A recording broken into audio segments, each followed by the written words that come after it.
question.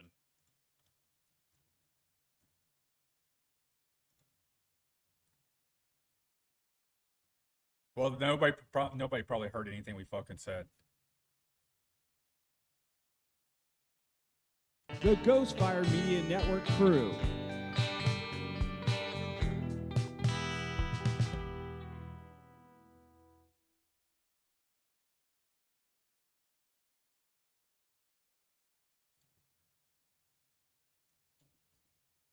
Not a single All thing right, in the let's 8 minutes we start were from live. the beginning. Yeah. All right, Entire- we're back. Technical difficulties here, but we're back up and running. So welcome to the Ghostfire Media Podcast. I am joined here with Carl Henderson, Josh Laston, Nick Adams, and Patrick Gaspar. Go ahead, Patrick Gaspar. Go ahead and give us a little bit about yourself. I don't think nobody heard anything we've said for the last 15 minutes, so we're gonna start all over again. Adam, turn the audio output up. All right, not a It's really problem. So start from the beginning. Patrick Gaspar, driver the number 86 Chevy Camaro, diecast dude, IVRL Bucket Gear iRacing Series. All right, so we're in here now, and we're going to talk about this week's wonderful melee and mayhem that Martinsville brought us. Nick was the broadcaster, and I was one of the competitors in that wonderful 275, extraordinarily 3.5 hour long race. Yeah. So we all know how painful it was. Oh, it was terrible. I didn't enjoy hardly any of it. We got maybe like 10 laps in a row, if that. But, I mean, you know, we got to see the tempers flare, great action for wrecks. I mean, if you want a highlight of wreck videos after wreck videos, and it all stemmed on lap 1, the very first lap. I try not to talk about that, but my take, being on the outside of the front row, Blake spun his tires. I didn't know that I could not get a black flag if I passed him before the start-finish line. That's why I held back. So, and we all know what happened after that. So I don't know if the league's set up this way because I don't run in it. If you pass on the outside, it's not an issue before the line. I think he was more Yeah. concerned about passing the leader on the start. He was on the outside road next to Blake on the second spot Right. for the original restart. Yeah, okay. I wasn't sure if iRacing had that black flag or not.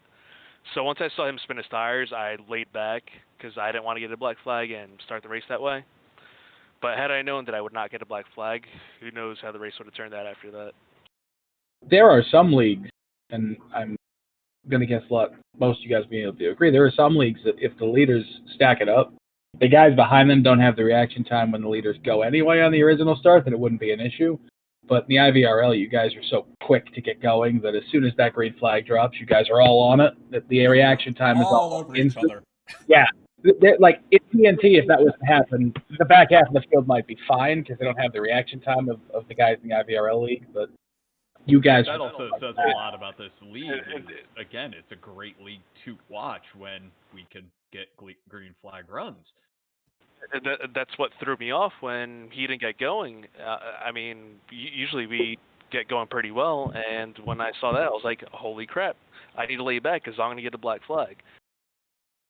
Yeah, that was the only restart this year that, from the broadcast booth, that we've been able to see any issues from the front row or anywhere in like the first 5 or 6 rows. Most of the issues are usually from the middle of the field. So, I mean, I'll tell you guys what, if I started on the pole, that would not happen in lap 1, and we would probably not have 20 more cautions after that.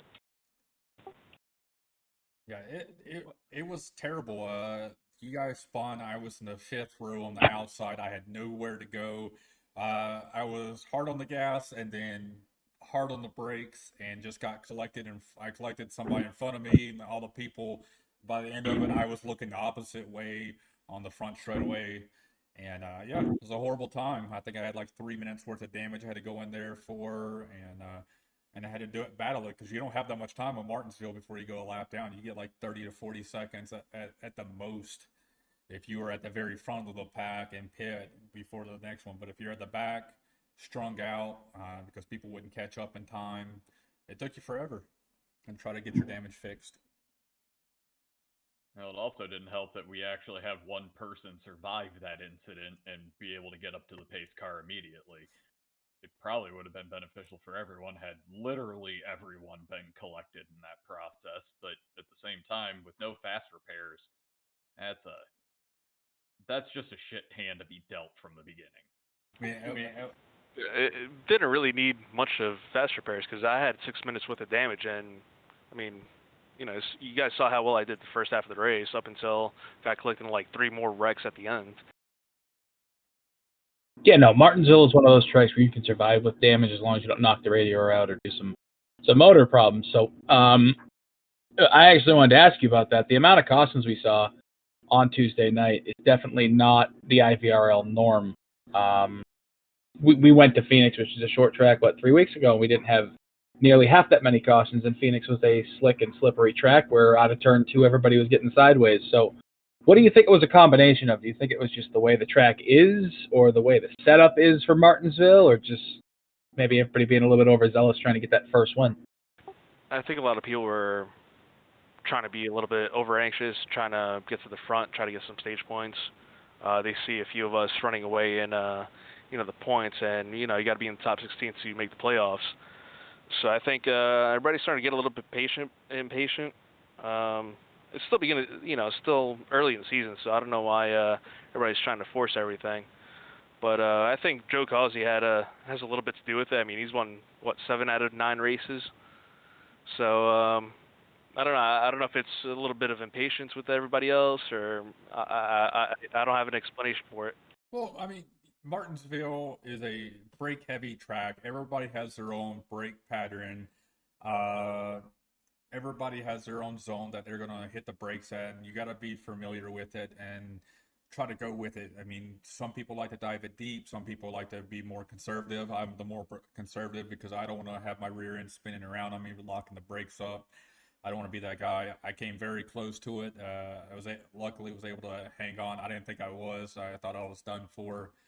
But I think it's a little bit more of the aggressiveness that everybody's coming out of Bristol. I mean, hell, we had less cautions at Bristol than we did here at Martinsville by far. Yeah, I think Martinsville is just too tight of a track for quite a few of us. So, I mean, we got Richmond next week. It's a wider track. Hopefully, we can all be a little bit more patient next week and have less cautions, have a better broadcast for you guys. Yeah, I'm looking forward to Richmond. It is also another semi-short track. It does have a loose setup for the Cup Series. It can be tricky trying to force an issue coming off of turn 4. I know a lot of spins will happen there if you're trying to be too much aggressive, trying to go for the extra spot, and you're stayed on the low line trying to come out of the corner. So, I mean, it's going to be interesting to see what happens next week here at Richmond. Yeah, the biggest issue I see for next week is going to be the drive off of the turns. A lot of wheel spin coming out. That's probably where we're going to see most of the cautions. I don't see anything happening as far as the braking zones. It's definitely going to be the drive off of the turns. I know iRacing just posted up this past week, changed some of the Richmond parameters. I'm not sure exactly what it is. We just had a truck series race in our AOL Cup or Sportsman Series last week, not this week, but last week at Richmond. And I'd like to get back into the truck series, truck and drive it around and see if it drives any different since they updated the track parameters. I don't know exactly what that means, but that's all they kind of gave description of. Yeah, I have no idea what they did with the trucks or, anything that you just mentioned, to be honest with you.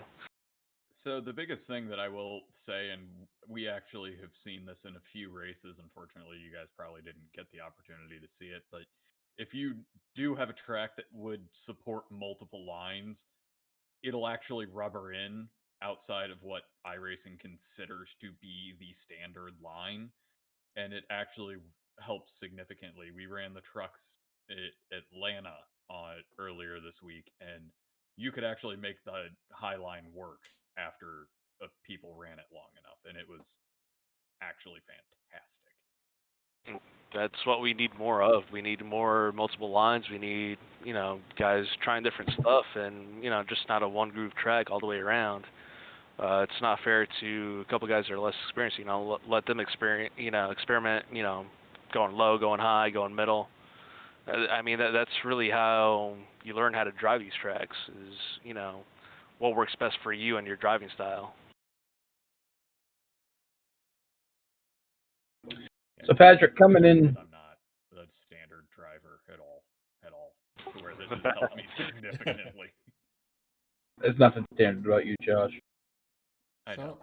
So, all right, we're heading to Richmond next week in the IVRL Butt Kicker Series. Who do you see has the best advantage going into that, Patrick? Myself. Yourself. Why is that?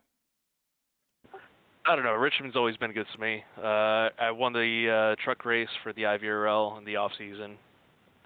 It's just I got my first B class win at Richmond. Richmond's always been good to me, so I feel pretty good about it. I also felt good about Martinsville, but we just talked about how that went. So on to Richmond. Hopefully that'll treat me a little bit better. I thought I would have had 2 wins already by this time in the season. And I had Richmond also circled for my 3rd win. So hopefully it'll be my first. We'll see what happens. I'm just here to have a good time. Last week, or actually 2 weeks ago, because we didn't have a podcast last week, 2 weeks ago, I predicted Greg Holt would win, and he did. Let's see. You better say me, dude. I'm going to go with Charles Urick. I'm going to go with him. That's my buddy. I'm going to go for him for Richmond. He was up there at Martinsville running second until he got the boot just a little bit. And then his engine got destroyed. I think we were in the same channel, and I think his RPMs were down to like 15 or 1600 RPMs. So, all right, I won't hate you for choosing Charles. I like Charles. I wouldn't say he got the boot. I would say he got murdered. Yeah. There was a few guys Tuesday night who got murdered, and it was pretty much the same 2 people that murdered 4 or 5 guys on. Oh, I got spun once. He just over number 77. I can't remember his name. He overdrove the corner just a tad bit and barely hooked me. So, I asked if it was me or him. He said it was him. I was like, all right, cool, man. I've never had an issue with him, and we just kept going. So, other than that, I didn't get into anybody else, and I got into other people's chaos, which is kind of unavoidable at some points, but. It is what it is, short track racing. You get pinned and can't get out of the way. You lose a whole bunch of spots. I came back through, got a 7th place finish at Martinsville. I'll take it and move on to Richmond next week. So, Patrick, I actually had a question for you. Minus Martin, in the next 5 races, we go to Talladega, Kansas, Darlington, Dover, and then we go to the first Cup race at COTA that we're going to be able to actually stream. So, in those next 5 races minus Richmond, where do you think your best chance is going to come at? It's either going to be Dover or COTA. I look at myself as the road course stringer in the series. So when Causey won at the Daytona road course, I was a little PO'd about that. I got 2nd place, but obviously I'm going to take it. But I look at myself as the road course guy in the series, so it's either Dover or COTA for sure. I gotcha. Yeah, I am not a road course person, especially in Cup cars or Xfinity or Truck Series. I found that's not my talent. That's not where it lies. I've also seen it not in Corvettes either. I was gonna say you're not really a road racer. You're kind of an oval guy. You think you turn right and you turn into a pumpkin. Yeah, seriously. I think I did good though the other night at Indy. I think I only made 1 mistake. Other than that, I ran off the curb one time and it was like you got penalized. I was like, screw this corner, man. It's a rumble strip. Let me hang on the rumble strip. Well, the reason they do that is because that's the hard rumble. But I know what rumble strip you're talking about. It's the one right In where real the life. DRS sign. Yep. In real life, that is that's the hard rumble strip. And if you actually run that one over too far in real life, you snap the right front suspension right off the car, and then you go. I'd rather that happens so I know I won't do that anymore. I think when they the F1 cars tested there a couple of years ago, somebody hit that curb, and the suspension on the right front literally flew off the car. The car went to the wall at about 148 miles an hour. Well, it ain't gonna be to the moon like iRacing. That has to be the street stock. Just take off like a rocket ship. I will say, you have officially piqued my interest, and I'm going to be sitting there at COTA hoping, watching you win, because those are fighting words. Please bring the, from a broadcast perspective, bring the fight to Joseph Cosby. The fight is going to be brought in every single week. Like I said, I think my next legitimate chance is going to be either Dover or COTA. If not COTA, I think we got Pocono not far after that. Pocono and Dover are my home tracks, so I definitely look at those two as the tracks that I need to win at. So Cody's your teammate, right, Patrick? Yes, he is. Okay. What's going on this season? Is he just bad luck? Getting in the wrong spot at the wrong time? What's going on? Dude, I really don't know. I just think it's a combination of bad luck. I mean, his brother Joey's not, having the best of luck either. I think Cody's might be trying a little bit too hard, and at the same time, they're also, admitting the race, so they have a lot of stuff going on, during the race. So I don't know if it's a combination of pressure, combination of new drivers and all the cautions. I really don't know what's going on.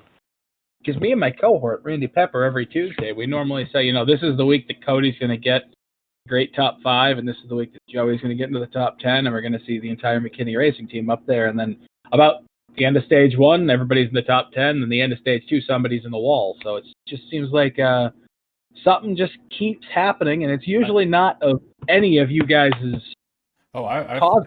I feel that one on me too. I know the race before Bristol, me and Cody both had broken cars. We were down on engine horsepower, and we were just racing like crazy to make it happen. And I think we were a couple laps down due to it. I mean, my first race there, I get punted into the side wall. My second race, I get punted into the inside wall again. Very early too. It's not even like I could enjoy the actual race at all. So it just kind of sucks. I feel where Cody's at. Unfortunately, it is what it is. You got to roll with the punches and hope for better luck for the next couple races. It's a long season before we actually go into the playoffs, so we still all have time to gather some more points and get better at it. My thing I need to do is get more stage points. This is my first stage points of the year. I think I got 4th in the second stage, so I was kind of happy there, especially at Martinsville, and I was able to finish in the top 10 at the final of the race.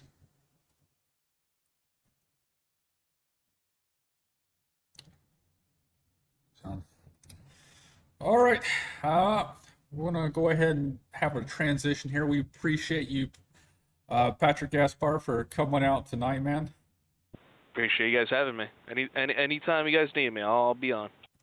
I believe it, man. We reached out to you last minute. We had a couple people fall through due to other commitments, and I reached out to you, and you were able to come through, and we really appreciate you being here. You're going to be here sooner or later, but it's sooner rather than later. That's how the cookies crumble. Oh, if I win Tuesday, I expect another invite next Friday. All right, man. You have a great night. I appreciate it, guys. Thank you for joining. All Thanks, right. Patrick. Let's have our little break here. Let's go ahead and bring up our sponsor for the evening. Hi, it's Pat Patterson, the Racing Guy. You're listening to the Ghostfire Media Podcast.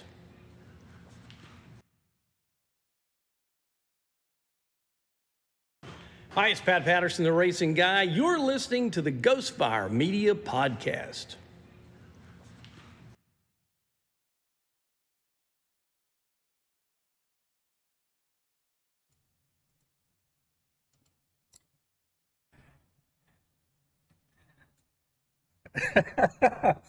All right.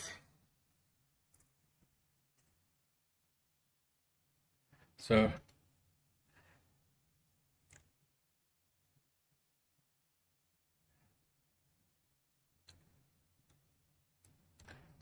all right. So, we're about to get into that. So, we're going to get into the TNT series here for the AOLL TNT Guitar Addict series. And we're going to bring in our guest tonight, Timothy St. Jean.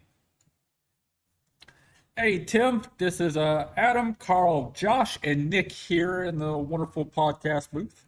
How are you doing tonight?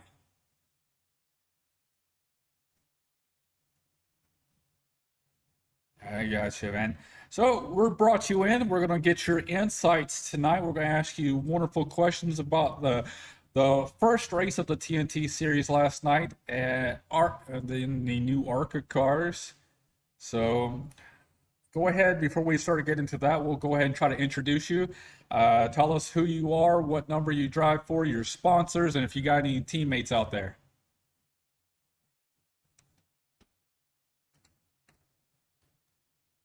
Oh, there we go. Sorry to interrupt you. Might not be able to hear you. We're good. We're good now. It just okay. Stupid setting. Sorry about that. Not a problem. You guys can hear me now? Yeah. Yep. All right. My name's Tim. I drive the number 6 car in the TNT series and AOL, actually. AOLL. And I've been racing since the early days of racing in NASCAR 1.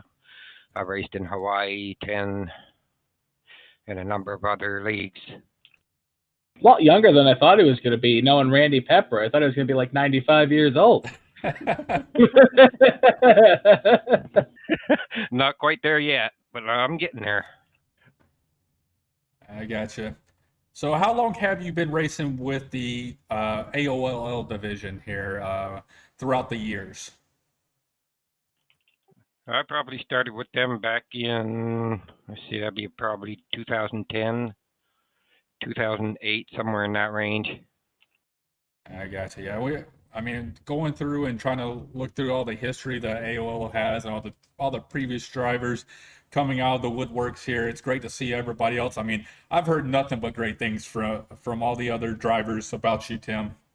And so glad to see the race with you there in the Sportsman Series. And we appreciate you being able to come back and actually drive with us, man. It's been a blast to see you out there and having some fun. I'm enjoying my time here now. I had some time off from driving because I was getting just too stressed out from trying to race every night of the week and work. I know some of you guys know about that. Yeah, it can be frustrating, especially when you go out there and have a bad night, and then you have another bad night, and have another bad night. You're just like, I'm done. I need a break. Yeah. That's what we broadcast a lot, too, because it kind of helps out on that aspect of it. Yeah, I started off pretty rough there in the TNT series, especially in the Legends cars. I was always getting collected up or misjudging my lines and overcorrecting my spins and whatnot. But I think I'm getting more comfortable now behind the wheel with iRacing. I've only been probably racing iRacing for the last 4 months recently, and probably for about a month back in 2012. I got you. Yeah, it's a whole different animal. Getting back in there, got to shake the rust off. I mean, for the most part, you're still driving, but you got to get used to the different physics from all the other different games that we've been playing throughout the years. I didn't recently get into actually having a steering wheel or a controller or anything until this past year or so, about 8, or actually a year and a half ago. Ever since then, I mean, I've always played on controllers, on video games, and working my way up since I was a pup. And it's been a great time. And then to get into the AOL League and see this family that I got a part of. Yeah, when I started out racing in Hawaii, I raced with a bicycle hub, center wheel hub, with a potentiometer taped to the other side and the steering wheel bolted on one side, and raced on Hawaii with that. That's some dedication right there. That actually sounds like my cup of tea. Yeah.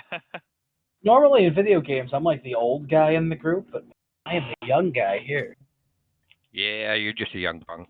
You are the youngest, despite me I saying think you were. I think you're the youngest on just about everything so far, except Yeah. that Josh. Except for Josh will say you're 35. older, but I'm the youngest, except for the fact that Josh thinks I look like I'm 40 because jackass. But it's okay. Well, Josh looks like he drinks a lot, so I don't want to hear. You're not wrong. Can we get rid of him? I just saw Montreal Canadiens. No one I'm out. cares about the I'm no- Bruins. I'm no longer a part of this podcast. It was nice seeing you. I quit. farewell. Next week Wow. I'm wearing my Blue Jackets jersey down here, so Yeah. So Gosh. Tim, I just wanted to comment on the fact that you said you were just getting back into it and that sort of thing. And I can remember the first race you joined.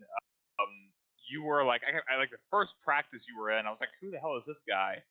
And immediately you were like one of the fastest guys on the track. So I figured I was like, oh, he must come from another league or something. So I just want to point out how envious I am that you could just jump in and start laying down fast laps like that. Wait till he gets used to it. Exactly. we saw it last night. Yeah, it's just a matter of getting used to the sim now, and I'm getting faster and faster. So watch out, guys. I'm coming. We're screwed. Oh, We there are we go. We got the Pepper in. He's Oh. getting Good. booted. This is who we're No, waiting I for. I don't even see where my camera's not even working, is it? No, it's not yet. No, we it's just see not. your tiny face. Randy's voice voice in the is background. Tuesday. We're Hold good. on. I was missing Randy. I haven't talked to him in 4 days. Oh, There we Hey, go. it's Way too Randy. much on Tuesday. Well, look at Hey, that. Randy. The old Tim? school TNA wrestling You got it, poster. buddy. No. Look at the back poster there. on the poster on the wall. All elite wrestling. There you go, Randy. Absolutely. Is that Tim? That is Tim. Yes, it is, Randy. Tim, how are you? Good to see you, my friend. Good to see you too, bud. I'm doing fine. How about yourself? I'm absolutely fantastic. I just got off the road. I was up down south of here in a town called Mims, picking up guitars and pedals. Mims, huh? Mims. Is that next to Mom's? No, it's next. It's in between Titusville and Edgewater, Florida. Oh, so Hurricane and another. Yeah, exactly. Hurricane Central. Exactly. Between the two hurricanes. Gotcha. Yeah, exactly. So that's where I was at. Randy, I was saying when Tim joined that he's a lot younger than I thought he would be. Knowing that he knows you, I thought he was going to be like 95. Yeah, you hear that, Tim Randy? is, 95. Tim, you like that? Do you like that? From the young whippersnapper over here. I said he looks young. I thought he was going to look a lot older. I thought he was going to be like, around Like your my age. My age. He actually is older than I am. Yeah, I am. Yeah. Randy, you don't look a day over 50. Well, thanks. I appreciate that. Oh man, Some girls think I'm younger than that, but I'm that's trying to dig myself out of the hole that I've I created. know. I get that. You're not doing any favors. he got himself a Sonic shake and everything too. Hey, Yeah, Josh. but we're not sponsored by Sean. I could Sonic, so I'm not recognized showing it without even having a logo on it. You had it sideways. Oh man, I'm a fatty. Hey, Josh, I want to congratulate you on your pass there last night. That was awesome. I don't Oh, want thanks. to congratulate him on anything. I will be the first to say I didn't think it was going to happen. After the first attempt, I 100% was just like, you know what? I don't want to push it too hard. I just want to finish in second. And then idiot me decided, you know what? I'm going to do it anyway. I was thinking about blocking your line and just trying to block and block and block, but I'm not that type of driver. I'll block once or twice like I did that one first time there, and going into 3, I stay down low so you do lose your momentum coming out of 4 so you wouldn't pass me on the front stretch. And I did that once, and I said, no, I won't do it again. I'll try just run my line. If he makes the pass, he makes the pass. Well, if And honestly, you keep blocking and blocking over and over, you might get moved out of the way. I'm not going to do that to him. Mm-mm. Because and Tim, this is one of the reasons why, if you actually heard our voice chat, and I may have heard some things go on, I was just like, you know what? If it ends this way, I'm fine with this because you've done nothing but race like a gentleman throughout this league. You've been fast, and I was actually fully expecting the second we moved to ARCA or even the street stocks to see exactly what we saw. Oh, it's coming. It's coming, guys. Trust me, it's coming. Yeah, I think Carl is throwing some shade at other people. Oh yeah, I was making a joke. I want to point out exactly what Josh said on the voice chat on our team chat last night. He said something along the lines of, "If the race ended just like this, I would be happy." And I said, "Josh, are you in the lead?" And like I was looking, I'm like, "Wait, no, Tim's in the lead." Yeah. And he's like, "No, I'd be happy if Tim got a win. He's been fighting for a win for a while." And I was like, "But yeah, but like your teammates Chris and Nick are unofficial teammate Nick are back further in the field." Like you really want to go with what happened to me last night? Because we can talk. we can talk about what happened to me last night. I watched his qualifying. You realize he didn't even make it through like turn 3. I love that you were watching that because we got to hear the commentary. I had 3 issues. I've been having gearbox issues with my 8 shifter for a while now. And when I've been trying to go from 3rd to 4th, it's been pulling itself to the left and going into 2nd. So twice coming out of pit road. Yeah, that's exactly what I was thinking in my head. It just came out like that. Going down the backstretch twice, going into 3 and 4, I was getting ready to go into 4th gear to go up on the high line to get that run for the first lap. And I blew a motor twice. And then I was coming through 3 and 4 the 3rd time to come get the green flag, and it popped out of 4th, and then it went itself into 3rd, and it kicked it around and into the pit wall. And I was just like, this is annoying. This is getting really, really annoying. And there were some 4-letter words flying out of my mouth. Didn't I tell you during practice, just stop using the H pattern? Well, no, I like my H pattern. It makes me, in my opinion, a better driver. I enjoy being able to control it like that. It's just how I like to drive the car. Turn 4 would disagree with you. Hey, Carl, who was faster than you until I got screwed? Your teammate. Look at fastest lap. I don't think that's true. I was, facts, this is facts, the 4th fastest car on long runs all night. And then I got screwed. Where'd you finish? I got screwed twice. Doesn't Sounds matter. Like a great night. I'm going to have an unpopular opinion. Nick. I'm going to have a very unpopular opinion when I say what I'm going to say, but I don't care. Hey, Nick, how's your ass? You got kicked. No, you got screwed twice. So yeah, well, it hurts. You should try that butt kicker. I have different people.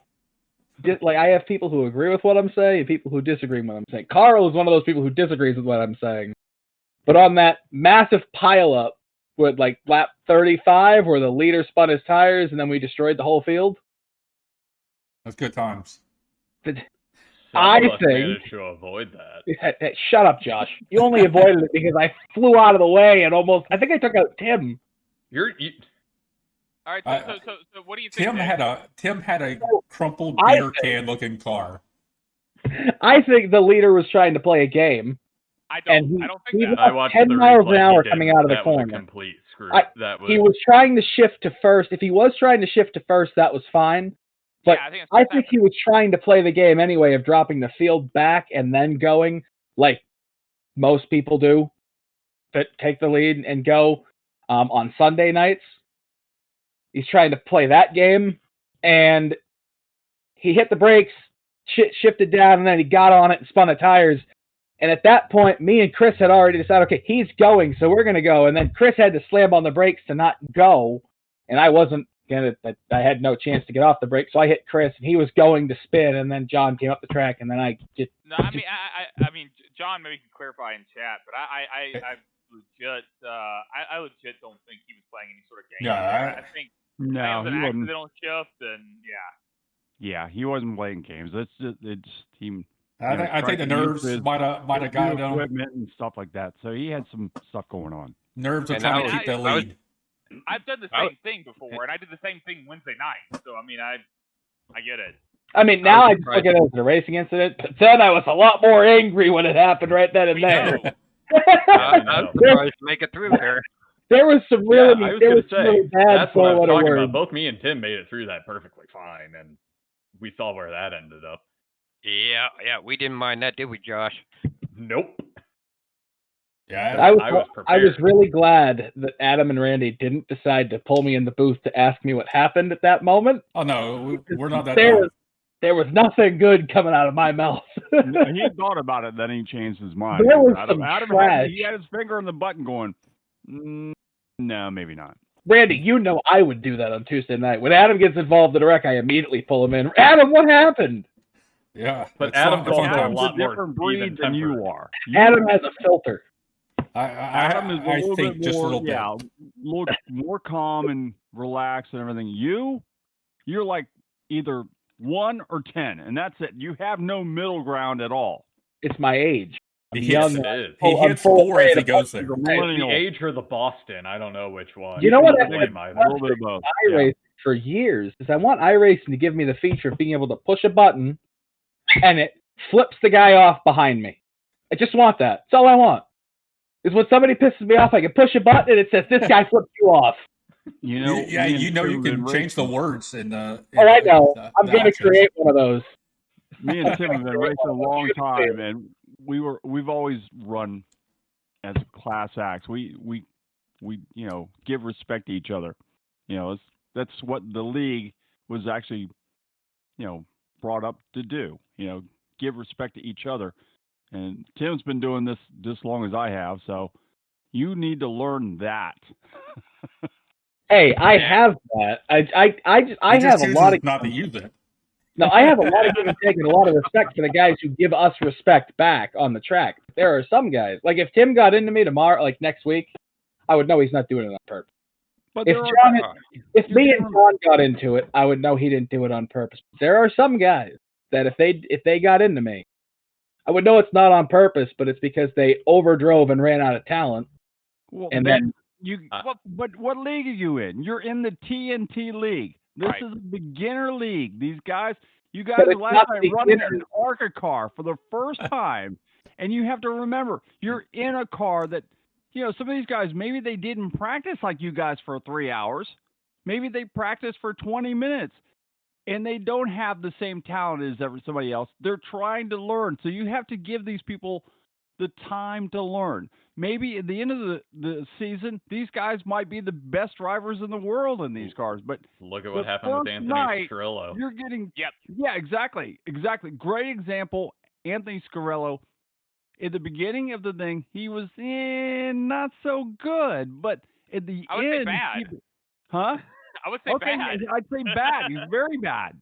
But at the end, no, here's a guy that's out there racing and actually leading races. And, so you have to think about that, Nick. He may, at the end of this he needs a better picture. A lot of these guys may be really, really good.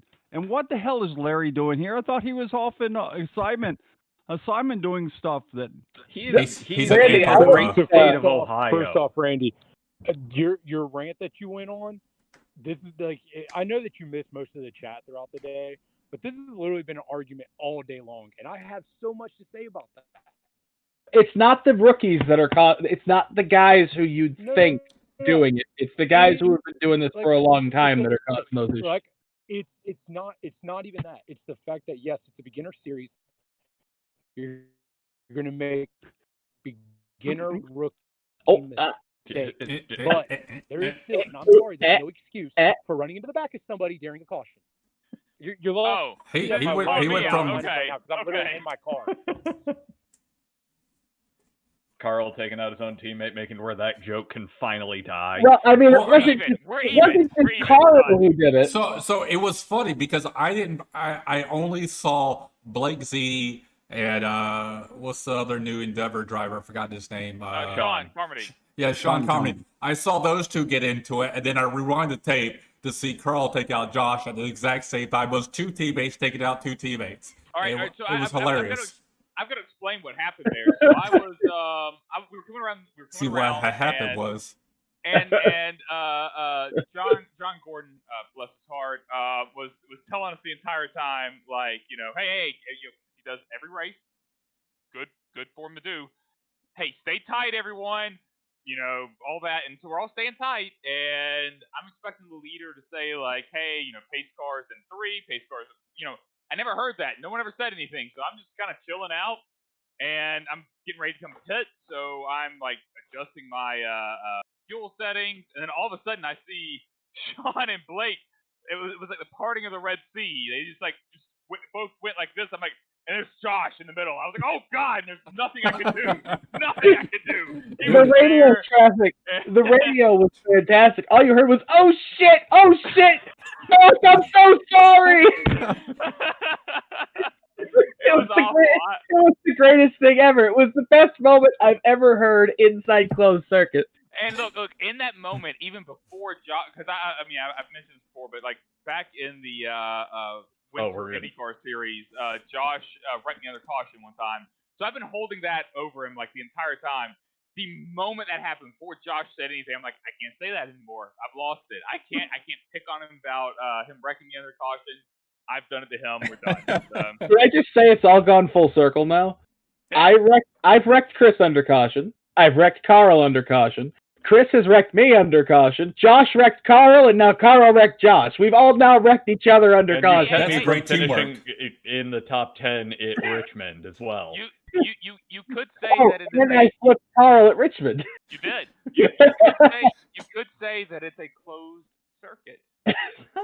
Professional drivers on a closed circuit do not attempt this at home. Oh, and I wrecked Josh at Richmond too. It really has come full circle. It really has come full circle. You kept me from getting the lucky dog to put me on the lead lap. I gave him more than just a tip at Richmond. I gave Carl a vacation, man. Anymore. That's up to me, Carl. Don't you worry. Look at this forehead. Yeah, turn your phone sideways. I got told that to join or shut up. So, I think I would at least join. And I mean, come on, I'm in the presence of Tim, so I at least got to show it. And I think he's the first guest that has a camera. Oh, now I guess Blake had one. Blake had a camera, but still, it's the best. Yes, to have. He was pretty forgettable. He was pretty forgettable. Yeah. Tim won't be. Yeah, now you know the old girl behind the wheel. Hey, Tim, do you want me to give you my screen so you can log in on my screen and just take care of all these guys? Sure. If Randy Pepper starts winning a race, I'm going to figure out if Tim's on his account or if Randy starts winning a race, I'll wreck him. No, if I win a race, probably Tim had something to do with it. I just like it to be known, Randy was not in last in the Truck Series this week. Wait, who was last? No, I was. Somebody dropped out before me. Gottschalk dropped out. Yeah, that's right. Yeah, exactly. That'd be a good comment. I'm sad I can't see that one. Yeah, that was. I have no luck at all. I mean, it was just no luck. First, it's a freaking, whatever. The truck just spins out. Nobody's near me, or somebody's right behind me, but there's like that gap, and then all of a sudden I'm in the wall, and I'm like, what the hell? And then after that, then I'm driving along, and two guys go down the bottom of the track and then shoot right back up. I've got nowhere to go but right into that crap. So I got a question for you, Tim. Yeah, sure. Go ahead. What was your reaction on that restart that literally took out the entire field besides one car? 2. We've covered that. 2. I've been driving. There was 2 cars. 2. Me and Tim. Yeah, there was me and Josh. And when I saw that happening, I didn't believe I made it through there. And I'm going, oh, who else made it through? Oh, Josh. Darn. That's how they were 1 and 2 after that. I think the only way you guys are going to be able to beat Josh is to take him out. I think the whole field needs to gang up and get together and say, all right, so we have 3 chances to take him out. Take him out early, take him middle of the race, and then towards the end, then he has no more fast repairs, and he's done. Randy, we've tried to do this with Blake, and it still hasn't worked. Do you not recall that race when I said Blake's coming around me? I'm going to wreck him. I'm going to wreck him. I'm going to wreck him. Yeah, but you didn't do it. I'm just saying, though, we've tried. So not try to yeah, wreck but him, see, but it doesn't. try to it gang up doesn't. and beat him. It's Josh is like the same thing. We're gonna have a name for Josh. You know, we've got the alien for Blake. I don't know. What do we call it? E.T., remember? We decided E.T. And I never got that car, Carl. I would have run it. I'll make it happen. I was going to either that or what's the guy from Minions? Gru? You're just hooked on the Steve Carell thing. Yeah, Steve Carell. Gru! Hey, Larry, you got to try some of this stuff. What you got? It's called Canadian coffee. Hey, so it's pure whiskey?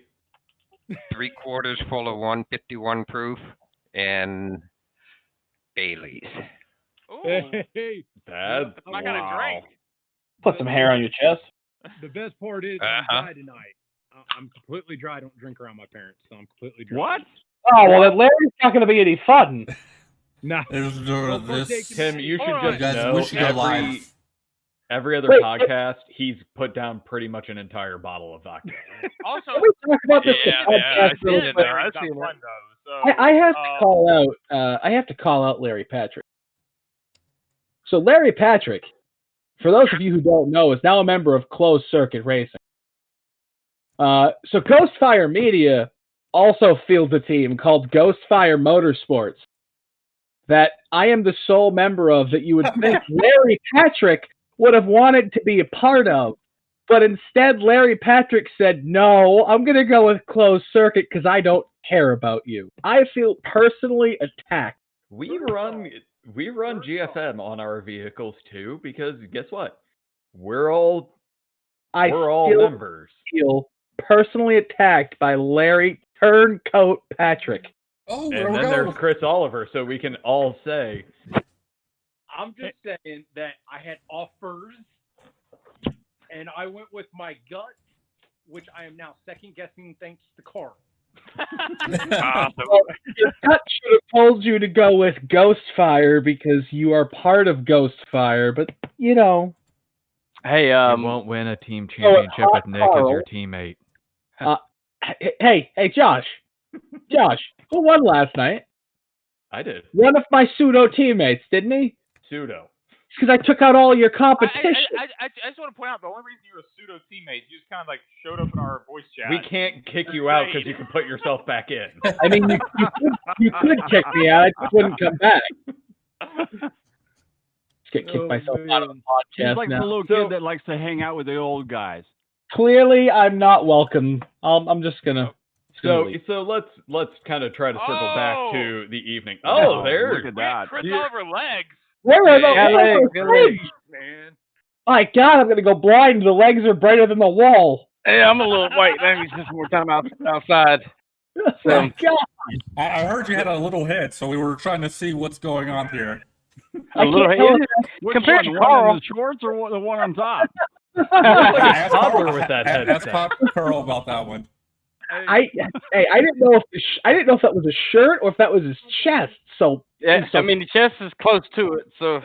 Oh, there it is. Hey, I'm working on it. All I'm saying is nobody can talk about translucent or anything like that because I've been blind trying to watch this podcast with Carl's head in that light that he's got. Oh. Blinded by the light. There is, if you look at Carl in his headset, you can't tell where his head stops and his wall starts. You know, that's actually a good point. It's okay, buddy. It's almost a So let's get back to the actual topic at hand. I was just What was that? Let the TNT race last night. So Tim, I want to kind of get your opinion because I know just about everybody else's opinion in this group. So we had somebody that was a little bit on the aggressive side last night.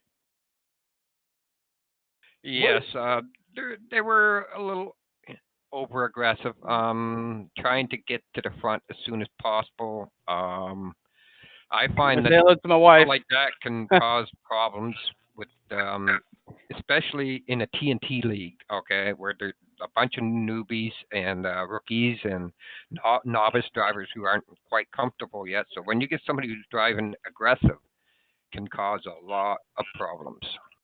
Yeah, Nick. Oh, hold on, wait. Oh, hold on, wait. I'm not one of those aggressive drivers he's referencing. I was nice.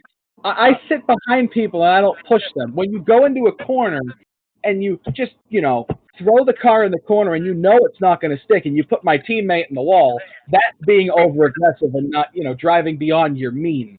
Remember, you don't really have a teammate. You're just there hanging Well, out. I call them my teammates because I like them and they're a part of Ghostfire Media, so therefore they are teammates. Well, then Tim's my teammate because I like him. That's fine. You're his car owner because you sponsor his car. Nick, True. Josh was also very aggressive one time with me. He went past me 3 wide on a restart. Remember that, Josh? You went right down to the apron because I wasn't going to move. I've done that. I've done that more than I care to admit to, and that's one of the things I've tried to correct recently. Hey, we know you've gone through what. And honestly, when I catch myself doing it, I try to avoid as much damage as possible, and I feel bad after. And Yeah, especially when you do something like that and you realize you made a mistake and you take somebody else out. Even I do, like, especially in the past season of TNT in the Legends. I've done a few mistakes, and I regret what I did, but hey, it's racing. I can't change it. What can I do? Just move on. But the difference between you, Tip, some guys, when they get aggressive, is you apologize when you do something stupid. Yes, Keep on going. Yes. The guys we're referencing just don't say anything, and they just keep on going and don't care. Can we call those guys out, guys? No. Don't call them out because this is a newbie league, a beginner's league. You don't want to start making people feeling bad about themselves. Where's mine? Want them to enjoy racing with us. We're not coming to tech. Nick likes to say I'm trying to grab it. controversy creates cash. Controversy does create cash. So if we want to look at the tail end of the race, I'll tee Carl up here. So the person that we're referencing was messing with Carl. He cut my nose off a few times. Carl, take us through around lap 72. Yeah. So Wow, I've seen the replay once or twice or 5 times. Yeah. So Yeah, I've seen it a few times too. And to be clear, this person, look, I have nothing against them. I want to make that clear. Like, I mean, you start to understand how certain people race, and you race them the same. And I told this person last season that actually not last season, it was season 4 last year. That Just so we know, we're talking about Sean Hayes. There it is. So they already called it out. Great. Okay, good. Sean Hayes is the guy you're talking about. He chopped my nose off last year, and I told him, like, if you do this again, I'm not going to lift for you because he'd done it like 4 or 5 times. And last night I actually lifted a couple times for him, but at the end of the race, he had gone past me much faster than just. I mean, I think all of you guys probably experienced it at some point where he flew past you. But we had a long run at the end, and he burned through his tires. And both me and Sean Carmody caught up with him, and we started racing. Sean Carmody and I had a great battle, by the way. Like, it was awesome. Like, I love racing with that guy. He's awesome. So we started having a battle, and he kept blocking me, and I didn't move him on purpose, but I wasn't lifting. I wasn't going to lift. I warned him that I wasn't going to lift because he kept diving down in front of me, and I didn't lift, and it moved him out of the way, and I think he was upset about that. I completely understand because I've been in the opposite situation as recently as 2 weeks ago, so I get it. So I have nothing against him, but I mean. So you're saying you raced him the way he raced you? I raced him the way he raced me. That's all it comes down to. I mean, and I have nothing against him for that. I mean, and I'm going to continue racing him that way. If he changes and races me differently, I'll race him differently. But it's not like he has some right to, Look. I mean, this person that we're talking about, that I'm still not going to name, although others have. He's better than I am. I mean, he's a better driver than I am, and just about every race he's going to beat me. Well, and we actually look at how the beginning of that. No, you're not, Larry. What? You could come back to the TNT and we'll show you what it's like. You're lucky I got to call the race, buddy. I got it, bro. You don't have to. I got you. Don't worry, bro. No, Larry would come out of retirement. Back and see if you can actually do it. We got it. Larry would come out of retirement, race 2 races, finish in the back, and be like, "All right, these guys are way too fast for me. I'm going back up in the booth." I was just kidding, guys. I was just kidding. I'm just going. Well, I'm just trying to just see what it was like, you know. All right, Randy, Adam, how you guys doing? Hey, I want to put this out real quick. First off, after this small conversation, Chris is my new favorite teammate. You two chuckleheads down there below. Secondly, I'm gonna take off for the night. I'm gonna spend some time with family, but I'll still catch the rest, man. So, you guys enjoy the rest of the night, and then glad we could scare Larry off. All right. Later, Larry. Love you, Larry. Take care, Larry. We love you. And I just want to say one more thing on the topic of how you race people. I mean, I honestly in terms of how people race each other, Chris and Josh have raced me more harder and more aggressively than Tim has, and therefore despite the fact they're my teammates, I will probably show at the end of the race I would probably show someone like Tim more leeway than I would show Chris and Josh. Just because that's how we've raced each other, and we talk shit while we're doing it. Yeah. But it's just how it is. You learn how people race, and that's how you race them. I would say, looking from our standpoint in the booth, I would say you're exactly right. Like Chris definitely runs you hard. Chris is like, he's balls to the wall. Let's go. I got to get up there. I got to prove something. And that's just the way he drives, especially around you guys. And, that's just from what we see. So, just with my little incidents last night, I got pretty frustrated, and I lost my cool a little bit and started vomiting out the mouth. But then after looking back at the replay, I mean, I was remorseful after the race, but after looking back at the replay, then I just got all heated back again. Because what is our ultimate goal with this league? What do you want to do? You want to move up, right? You want to keep getting better, keep learning.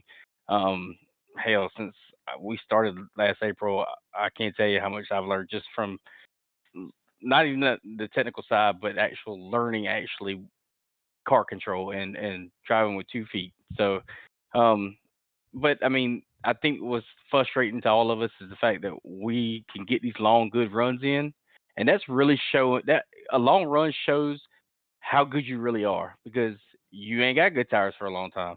I mean, the game is really, really realistic.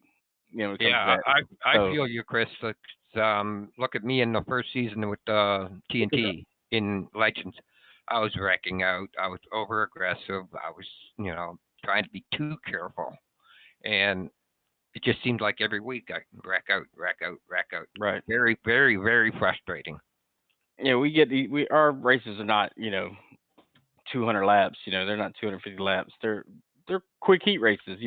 And to show AOLL that we can move up, we have to be able to run longer runs. That's the biggest thing, and because that's going to show that we can control ourselves, control our cars. But that lots of times last night, especially if you've watched replay, you can see somebody dives into a corner and then they can't hold the line. If I dove into a corner, if I couldn't hold the line, I'm staying down low. If he outruns me off the corner, then so be it. That means I didn't get a good run to begin with. So, but it's patience. I want to take over for a second here, because why not? So again, this is one of the things that is kind of against the mantra of the TNT and the AOL, for lack of a better term. So I'm going to go ahead and maybe I'm taking over everybody's screens here. And this is why I started saving replays. So this is the lap in question. And this is the very beginning of the lap. So Carl had a run, and then we have somebody just dive down below him. Get a little bit of a block.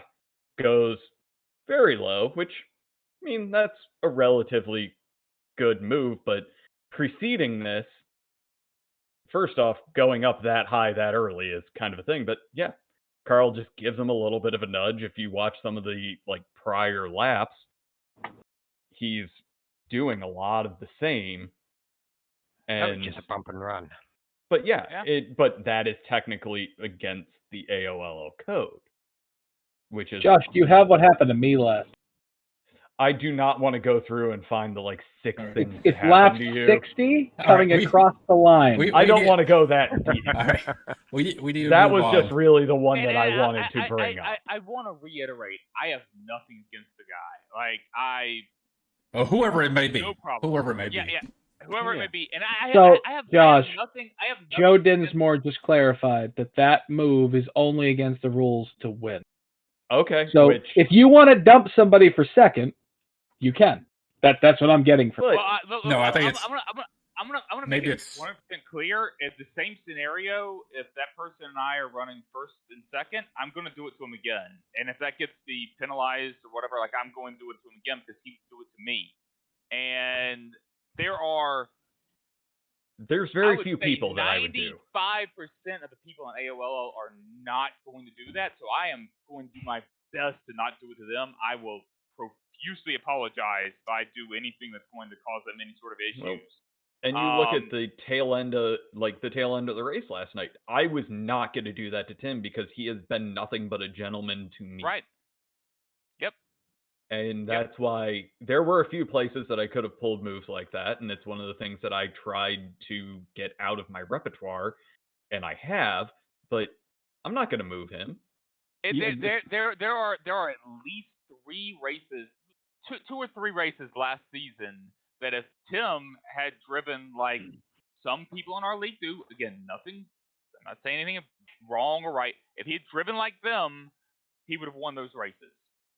The first race I won of the season, where I put some pressure on Chris and he choked. Tim was faster than both of us. Tim was faster. Oh than both of us. He was the fastest. He could have won that race. And let me clarify.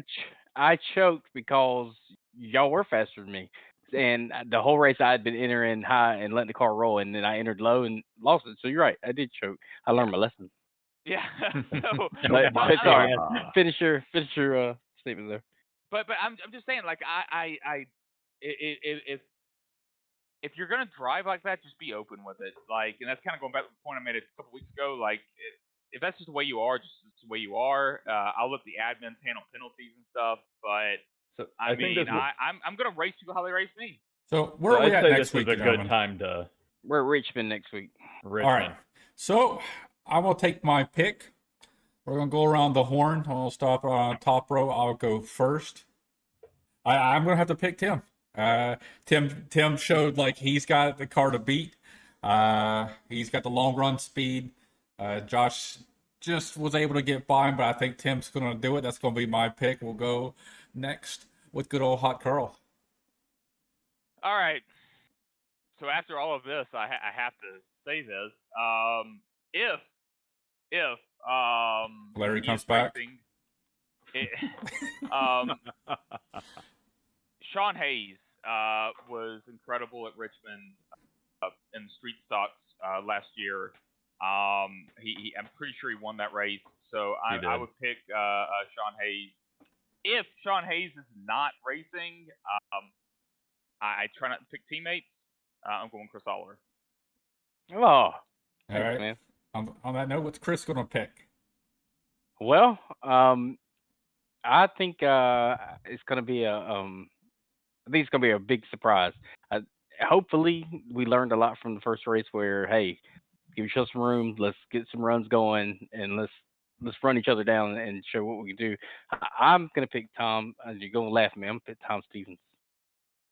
Wow, you're gonna laugh at you because he can put the box there, my friend. He can put down good laps. He's just like we've commented on Anthony before. Yep. He just can't put it together for a race. I've been behind him in the corner and seen him drive it off and run away from me, but then it gets a little bit in traffic and it gets a little squirrely. So and just running the same line. But I mean, Tom's got speed. Yep. So, and I think that's what you're gonna need is that quick speed. So. All right, Josh. Quick run. So I'm going to, in all honesty, I know I'm terrible at Richmond. That is easily one of the tracks that I still have yet to figure out. Honestly, sorry, Tim, but we saw it this week. We saw that John can get himself back up there. His pedals are fixed. We've seen him win before, and I think he's going to repeat winning the second race of the season. He didn't win the first one because that was Chris. That was me. Yeah, Randy. It's okay though. It's okay. We'll let that one. I wasn't there, so I couldn't correct him. I couldn't remember. I couldn't, in my memory, I knew it was his first race of winning TNT, but I couldn't remember if it was the first race or the second race. It's just you call like 30 races a week, though, don't you? Call like 10 races a week, something like that. I tell you what, one IVRL race is like calling like 40. I watched some of the other night while I was at work, and I was like, "Is that really 250 laps? Is that what they ran 275. 275. It was awesome. And the thing is, I would love to run a long, a long race like that. Not that one. Not that one, no. But all right, go ahead. But yeah, no. Even just looking at where he's finished the past few times, honestly, I think that's a good pick. All right, Nick, your turn. Nick's gonna pick himself. I want to say me, but I'm not confident enough that I can beat this guy on the track at Richmond, so I'm going to say Carl. Whoa! Wow! Love for Carl. I always feel like their apparent hatred in the podcast and in chat is truly just bromance. I always feel like there's I always think I'm fast, but every time I get around Carl, I realize how slow I am. All right, Randy. I'm going to go with my good friend down there from Canada. I'm going with Tim as well, Adam. I think we're both going with Tim. So we better watch out for Tim. And I'm okay with that. No, I know Tim. Now I've raced with Tim for a long time. And me and him we raced early on this last year, I guess it was. During last year, we raced in boys. Last year. And we had some great races. Those cars you can actually bump and bang off of each other and still keep going. Not like these cars, you touch each other in the wall. But me and Tim had some great races. And he hated it. Randy hated it when I was right behind him because I was always pushing him down the front stretch into the corner, and he'd go wide, and I'm going underneath him. I see you, Randy. Yeah, he did that. I mean, he knew exactly how to push my buttons perfectly, and he'd go by me every time. I mean, I beat Tim one time. It is because I jumped the restart and was able to win the race. But it was only because I jumped. I did. I jumped. I didn't realize I jumped it that much, but I did jump it pretty bad. So, but I still won, and that's I pride myself on that one because I actually beat Tim at something. How long ago was that win? Last year. That was last year. All right. Well, we're taking that win away from you because it hasn't been 7 years. So. What? All right. I think my pick. Not outside the window. My pick for this week is going to be somebody who's been showing improvement over the last few races that I've raced with him. And he's pretty good on road courses, Josh would know. He raced him there at the Laguna Seca. I'm going to go with Sean Carmody. Awesome. Yeah. Strong pick. Yeah, he's always I don't like the fact that he's part of this league because, he can win any week. All right, so we're going to do a transition to the Sportsman Series. We'll bring in Brandon while we make that transition. Go ahead and give us a little sneak or ad, Randy Pepper. If you're looking for a guitar, folks, please stop by the Guitar Attic, located in Daytona Beach, Florida, on beautiful US 1, actually where all the hoes and bows are. So anyways, theguitaraddict.com for all your vintage and used instruments. So, man, I feel left out. I don't have a beard. I'm up in the top rows with everybody has a beard. I need to be on the bottom row with the beardless people. Yeah, we have no beards down here. This is just lazy. This Indian thing, part Indian doesn't allow me to grow one of those things. So, hey, Adam, you can now add dog to the tags because there's a dog in the frame. We can get 1 million views now. That's not a dog. We that's could a, add that's cats just a as bite well. for my dog. You want me to go get my dog? Hey, she's a Chihuahua boxer. You leave her alone. She's I got cute. one. I got a little Chihuahua All too. right. That's just a nugget. Well, I want to welcome Brandon to this wonderful podcast this evening. So Is that Brandon? That is Brandon Bernhardt. Hey, Brandon. Wow. Look at that. Can you go ahead and introduce yourself? Tell us who you race for, what sponsors you have, what team you're on, and what series you run in. And whether you're an alcoholic or not. And if you want to replace Larry Patrick since you have a beard. Oh yeah, Brandon Bernhardt. Drive the 70 Silverado for Endeavor Racing, Black Rifle Coffee in the Sportsman Series, and then the 70 Camaro Endeavor Racing as well in the Cup Series, and formerly was the 81 in the IRVL Series with Endeavor That's as well. where I was going to go right there. I was going to ask him, what happened? Why did you quit? Wait, you say you're formerly too? I knew Blake left. I didn't know you left. Everybody from Everybody AOL did. but me so far has left. Oh, wow, Larry. IVRL. Larry. Hoss, everybody. I thought Larry was. Larry's never raced a race there. Dan left too? Everybody left. Everybody. Wow. Why? Well, let Brandon explain that one. Yeah, I don't know. I joined late, so I struggle making the chase in our league. Joining late in their league was gonna be tough to make the chase in there, so not worth sticking around. And then they have used to the AOL respect level, and they don't have that same one. And I'd race to have fun, and that's what I do this for. So it was 3 hours, especially Tuesday, 3.5 hours, 4 hours sitting there just pissed off the entire time. So I decided to do something better on Tuesday and just focus on the AOL. I came close to rage quitting there. I think I lapped 125-ish because last night my wife was in town. I told her it'd just be like 2.5 hours worth of practice at the most. And yeah, it was like 3.5, almost 4. My wife, I get done, my wife's pissed. She's upstairs. So I was like, all right, crap, how do I make this up on her last night? So we went out for ice cream. Yeah. Well, I mean, rough. If ice cream if is you're all Randy it took, Pepper, you're fine. Yeah. If you're Randy Pepper, you purchase butt kicker. Yeah. Hey, Adam is just the tip. That'll Yeah, just a tip. Hey, if you're Randy Pepper, you have her ride on the butt kicker. That's right. No, you have her ride on the butt kicker all the way around the racetrack. What was it, rub and tug? Or what was it? So apparently there was a rub and tug on the in the pits on Tuesday night. It was in the turn. It was in turn apparently, one. Joseph Causey got a rub and tug on track. A rub and tug. Yep. And then Randy said there was another one where Randy said something about blow. Didn't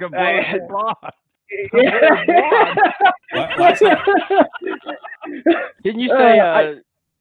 Go ahead. Our Tuesday night broadcast is no longer TV PG. I've had to make it TVMA. You know what? Nick, let me explain something to you. When I say something like that, do not break up. Don't bring it up. Just keep going. Just keep going. Yeah, don't let it be a talk for Friday night. Let the listener dictate and let them decide whether it's bad or not. Because a rub and tug to some people means, they rub off each other and they tug the bumper away. And then to you, it means a whole thing like going to a Chinese whatever, the collar from the movie. I'm pretty sure a few weeks ago in TNC, you guys pulled me into the booth right after a pit stop, and I said something about the fact that Chris beat me off in pit road, and immediately everyone went silent. I was like, "Oh shit, I should not have said that." If you listen to the broadcast, last night, Randy said something about a dick. Yeah, dick leg. Yeah. He ain't got no dick. No, it was he ain't got no dick. Lid. I was gonna start doing radioactive for the drivers for Friday, but from now on, I'm just gonna do radioactive with Randy Pepper throughout the broadcast because he has so many damn awesome moments throughout his 6 hours of broadcasting. It's just fantastic.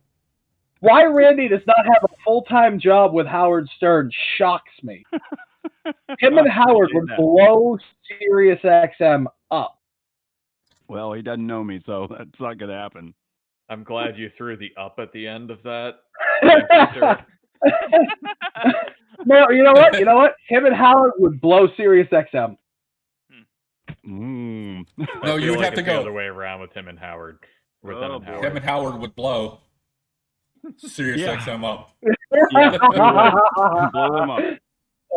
Anyway, back to talk racing. Brandon Bernhardt, since we brought him into the chat here, and find out more about all his racing endeavors and sportsmen and stuff. So we're going to be talking about the Sportsman Series to start off with, so we'll kind of dab into that. So tell us about your experiences so far and the mini seasons that you've kind of raced with Endeavor Racing within the Sportsman Series. Oh yeah, so this is, I think, technically my second season running in the series or in the league itself, and then obviously in Sportsman. I really enjoy it, especially since we switched to the trucks. I was not a big fan of the ARCA car. The truck's a lot more fun to drive. I have a lot more fun driving it. But yeah, the whole Endeavor thing. When I first joined, Dan posted a comment on Facebook and happened to see that, and Johnny posted on it saying that they had a Legends League, and I love driving the Legend. So joined that way, and then did decent that first year, won the first race, and then did decent the rest of the way. And it was Lime Rock and Johnny's first race, and he came out and kicked everybody's ass. And it was like his third time on.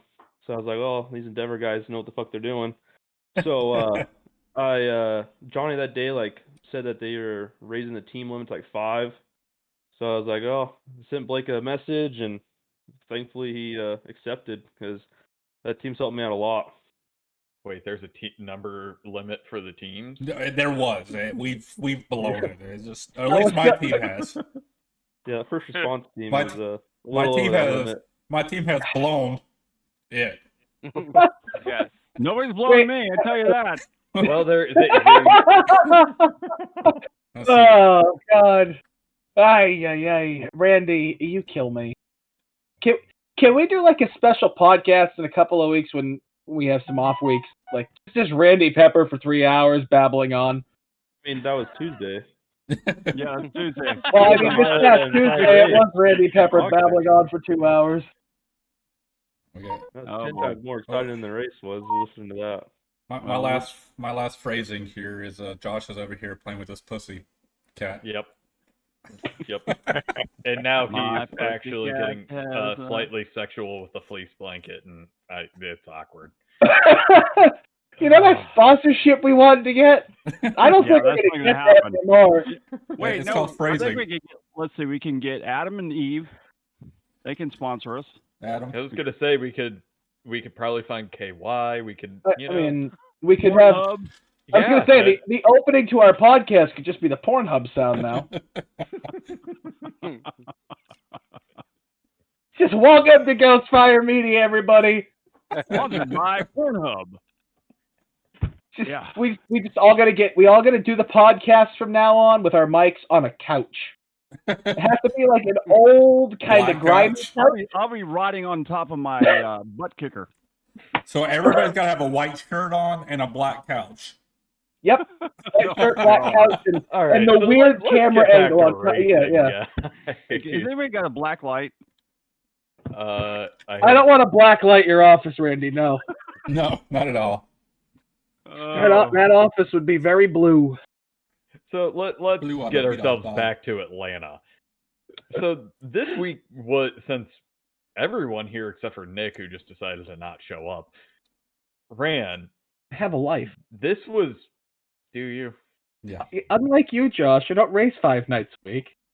Me, Thor. I only race 2. Do you, though? Your practices count. But this was one of the best races that we've had. It was one of the few that I think we ran so few under caution. I mean, we had 6. That was an awesome race. Awesome race. I was hoping for a 7th near the end. That would have worked out with my strategy. That race sucked ass. So I'm assuming Randy finished second to last?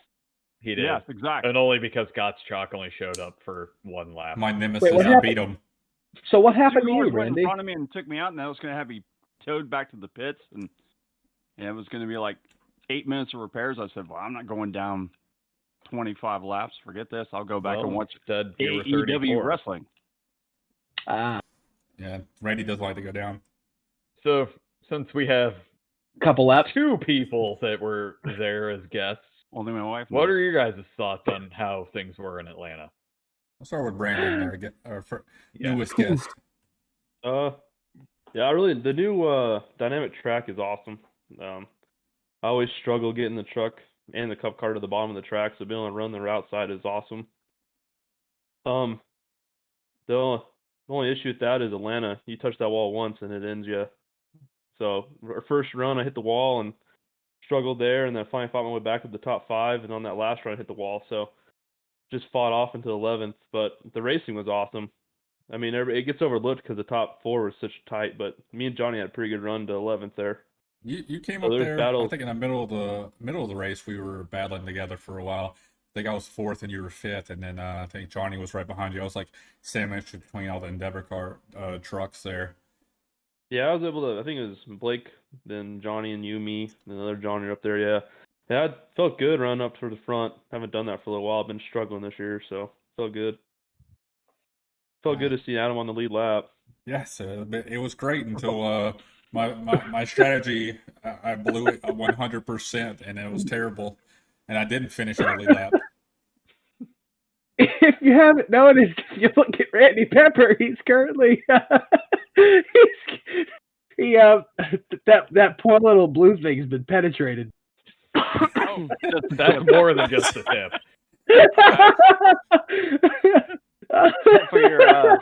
Is that your mouse finger? I didn't get your way, not Joe. anymore. Not one bit. I'm putting my chicken back. Put the cock away, Randy. Come on. Put the cock away. There you go. Say bye. Goodbye, Mr. Cock. Put the blue cock away. Come on. Purple. So I was going to say, Tim, you also had a good finish because I was trying to chase it down and I couldn't. Yeah. I started at the back of the field there because I wasn't too sure how I was going to be able to drive there because I wasn't comfortable at Atlanta. So I started in the back and I just cruised around for a while, just trying to get comfortable with the truck. And I think about halfway through the race, I said, okay, I think I can do it now.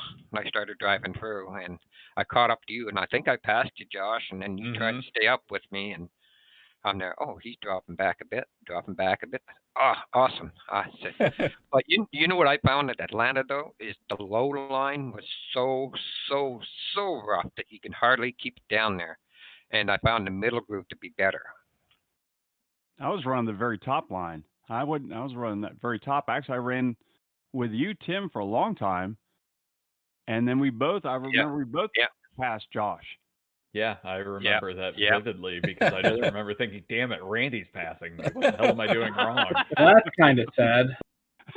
Yeah, that wreck happened, and you got through it, and I went right into it. Man, well, I don't know if you guys remember this, but apparently, according to Josh, he passed like 75 cars in the last quarter lap. People in the last 10 laps. Actually, no. The other night in the race, Josh told me he passed 20 cars in turn 1, 40 of them down the backstretch, and then he passed the next 35 of them on the entrance to turn 3, and he would have won that race had there been another lap because he would have passed the other 10 cars. Oh, I actually think he was going to lap the leader if he had. Yeah, that's what he told me. I think he said if they had another couple laps, he would have lapped the entire field twice over. He was that fast. That was the best sportsman race I've had this year. I was. It could have been better. You almost passed all 41 cars, but you just couldn't get past that 40 first. You know what? I'm ready for. Unfortunately, Blake's pretty much impossible to pass. So Chris brought up next week. So Chris brought up next week in the Sportsman. Where are we at next week? Daytona. Yeah. I love restrictor plate races. I love them. That's I shine there. I was so mad until someone takes me out. I was so mad. I was in the middle of all my gear being shipped over here to Texas that I missed the super speedway racing in the first couple cup races that were at the super speedways. I was so mad, and finally we get to go to one of my tracks that I really love running. We are going to have some serious this coming up in truck race. That's why I hope a lot of people are on teams and have Discord so they can communicate. Well, hey, the four people in the middle here, we know the four people in the middle here are going to do pretty well. Are you going to show up, Nick? I'm going to show up. I'm going to help I'm going to help my pseudo teammates win that I got race. 47 people on my team. I think I'm going to do pretty good. Yeah, but here's the thing. Well, You might have 47 people on your team, but only about 27 of them show up.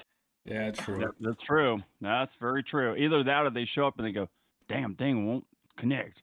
Damn it. Poor Juice, man. Poor Juice. I feel so bad for Juice. Most of you guys haven't really raced with Juice. I raced with him at the beginning of last year, and I mean, he was up there bad fast, and then his internet went down. They chopped his internet cord to this whole entire neighborhood. They've been trying to rebuild it since last, I think, probably like June, and he's been out. He just bought a whole entire new setup. He's ready to get back rolling, and his internet's still crapping out. This is the most pissed off man in the world that cannot race right now. Yeah, well, you guys, I mean, I know Tim knows and I know. We know how fast he is. We've seen it. Yeah, just let him get some practice in and you'll see. Yep, absolutely. Well, he just upgraded his whole entire setup. This man's ready to rock and roll. And his connection has to be better. That's the only thing is stopping him right now. I think he's going to murder his kids, honestly. If they get on Xbox again whenever he races, this man's going to go on a murder rampage. That's why I have an enterprise network in my house to where literally if one of 4 devices in my house is on, 90% of the bandwidth goes to those devices.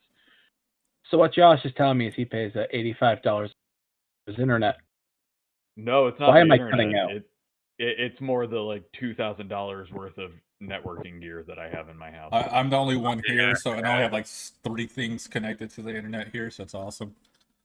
Yeah, we got 150 gigabytes up and down here. Yeah, I don't have that. I got 1 gig, and it comes in right here, and then it goes to the other parts of the house, but it comes to me first.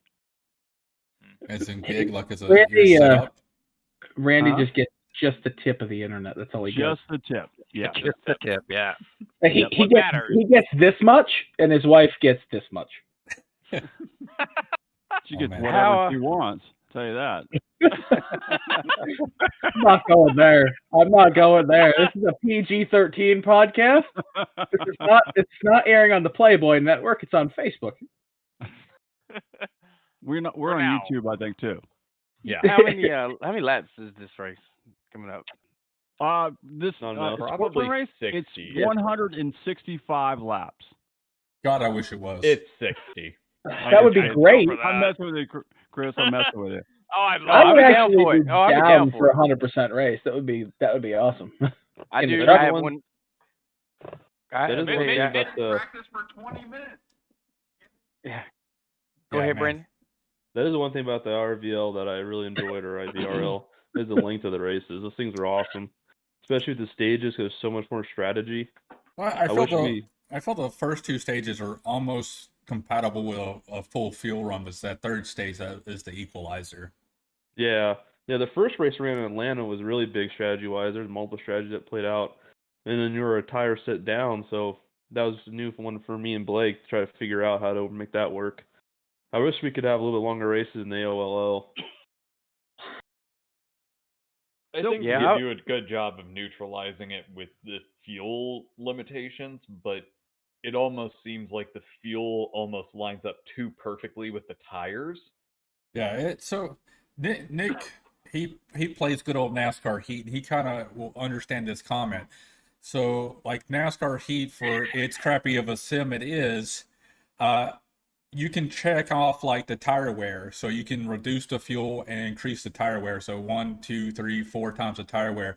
So you'll have to pit sooner, and also the tires will fade away to match up with that fuel run. So instead of cutting the fuel 60%, and the tires could last another 40, 50% basically of a fuel run, your fuel run and your tire run will match out. So by the end of the time that your fuel run, your tires are shot basically, and you have to pit for both fuels and tires. Whereas some tracks, like Daytona, I think you probably could get away with not pitting for tires for the most part. I This mean, man's never gonna let me live down the fact that I play NASCAR Heat.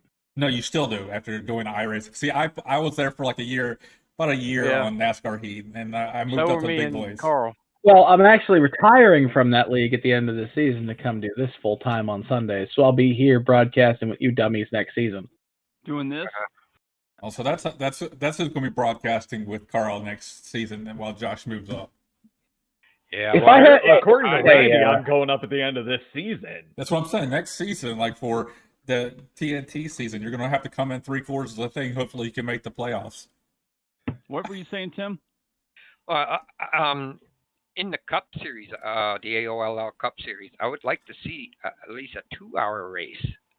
I couldn't handle 100% races right now because that would cause me to go to bed at 2 o'clock in the morning, get up at 4:30. I'm up there in age now. I can't do that. That's Joe right there. That's what he does. I do wonder though if at some point, like either if it's a point paying race or if it's a fun race, like I think there's several people here who don't who would be interested in doing with the AOL group doing a 100% race. I Yeah. thought Whether about it's a doing fun that with race the Indy or 500. I think yeah. I'd like honestly just throwing up just like the Saturday before, since probably everybody's going to be busy Sunday, Monday for Memorial Day. Yeah. Do 100% for Dega. Indy. A Oh, Friday, no, there you a go. Friday or a There you go. Saturday night would be awesome. I would run 100%. Just because Oh, I would actually. love to do that, especially with that race, just because, I mean, Indy's a great track, and especially if we're doing the Delaras, we're not going to have the self-spins that we would otherwise. Yeah, that's Just true. do I a mean, full race on Dirt Bristol.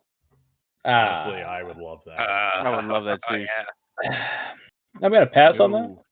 I'll No. pass on that. I'll stay. I'll gladly I mean- come to the full 100% Indy 500 the Saturday before Memorial Day, but I am not showing up for a full 100% dirt race in Bristol. I mean, You'll have to take my 2 races away before I come do that. I think I could do mile and a halves and super speedways at 100%. I can't do short tracking like this Martinsville and stuff like that. No, I couldn't do that. I need like a mile and a half or super speedway to be able to do that whole entire full 100% race. I don't know We've if I seen could the even full do a Coke super 600. speedway. 100% at Watkins Glen. No. 500 Hell miles. Hell 4 no. hours at Watkins Glen. Adam's left knee would be dead. Randy Pepper, he just wouldn't be able to walk the I next would. day. Yeah. No. He'd be crawling out of his office. Yeah. Exactly. That would kill me. No, I don't know if I could even do Dega or Daytona 100% because those races are so intense that you have to be fully in concentration has to be at 100%, and I don't know if I could handle that for that long.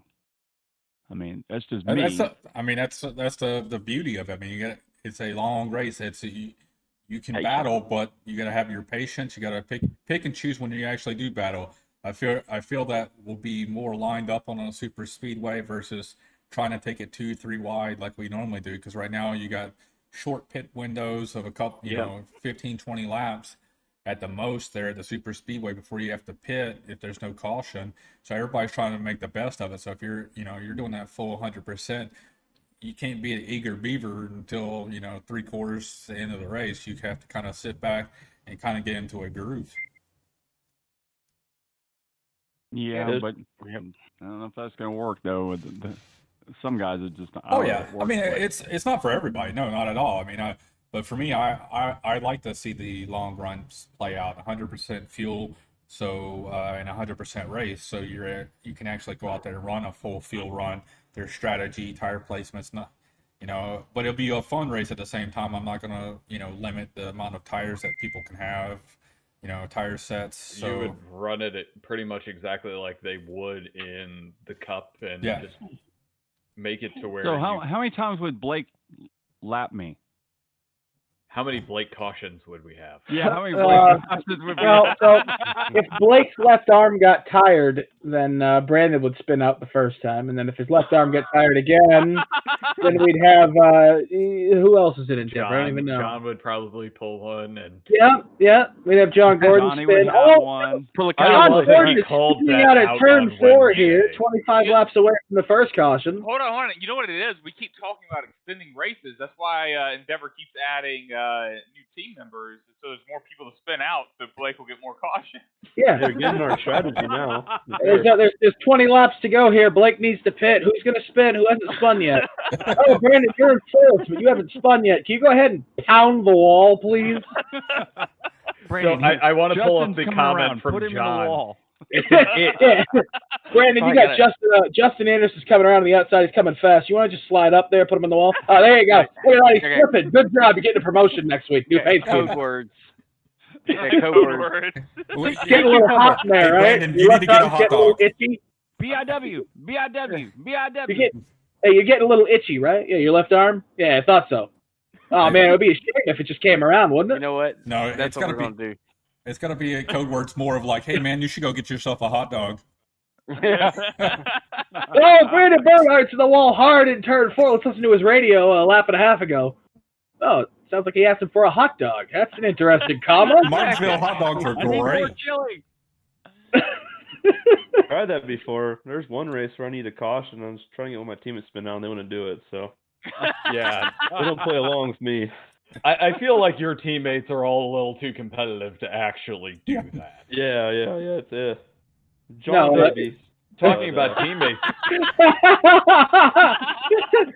They're no longer Blake cautions. They're John cautions.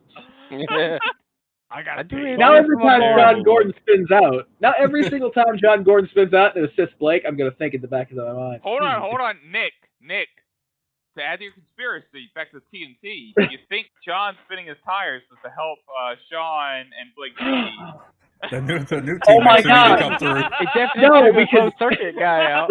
There's a chance, but then those two guys took themselves out in the next caution together anyway, so it didn't work. It didn't work anyhow. Oh, I man. just sat there, just couldn't believe it. I was like, really? They're really good. I heard him down. I'm gonna stick with. I heard him go to first gear, and I was like, no, and then boom.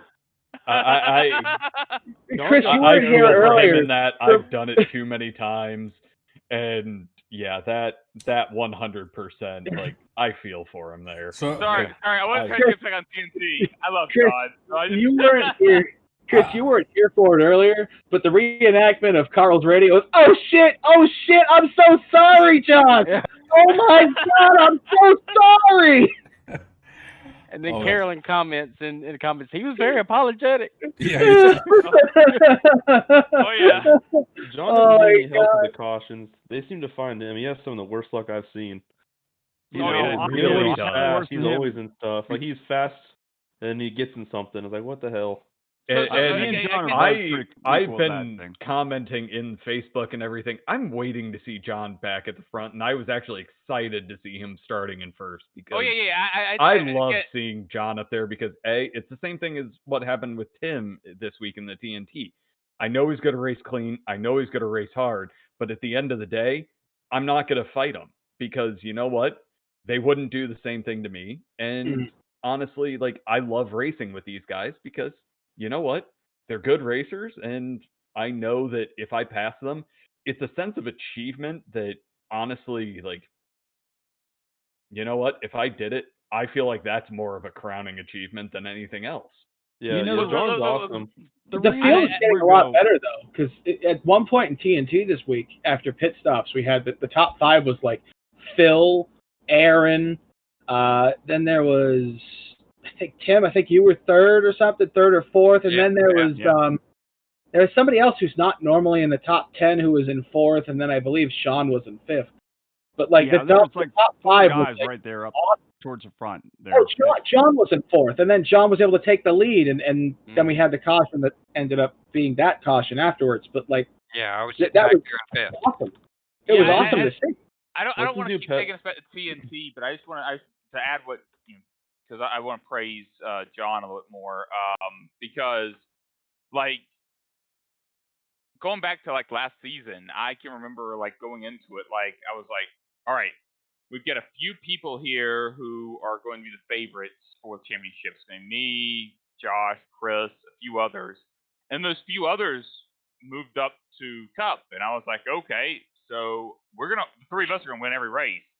And then Chris won the first race last season. And then John reality checked us in the John second race. He kicked our butt. and Josh's All of us. ass in That was awesome. the second race. Just beat the crap out of us. And I was like, I was wrong. Apparently there's more competitors than the three of us. So Yeah, that was a good effort. Yeah.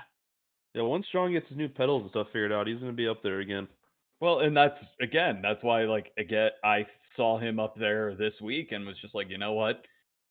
I figured it was the pedals from the first time I heard it, and see him at the front again, and you know what? We're going to have another person battling every week, and I love it. I love good racing every week. Yeah.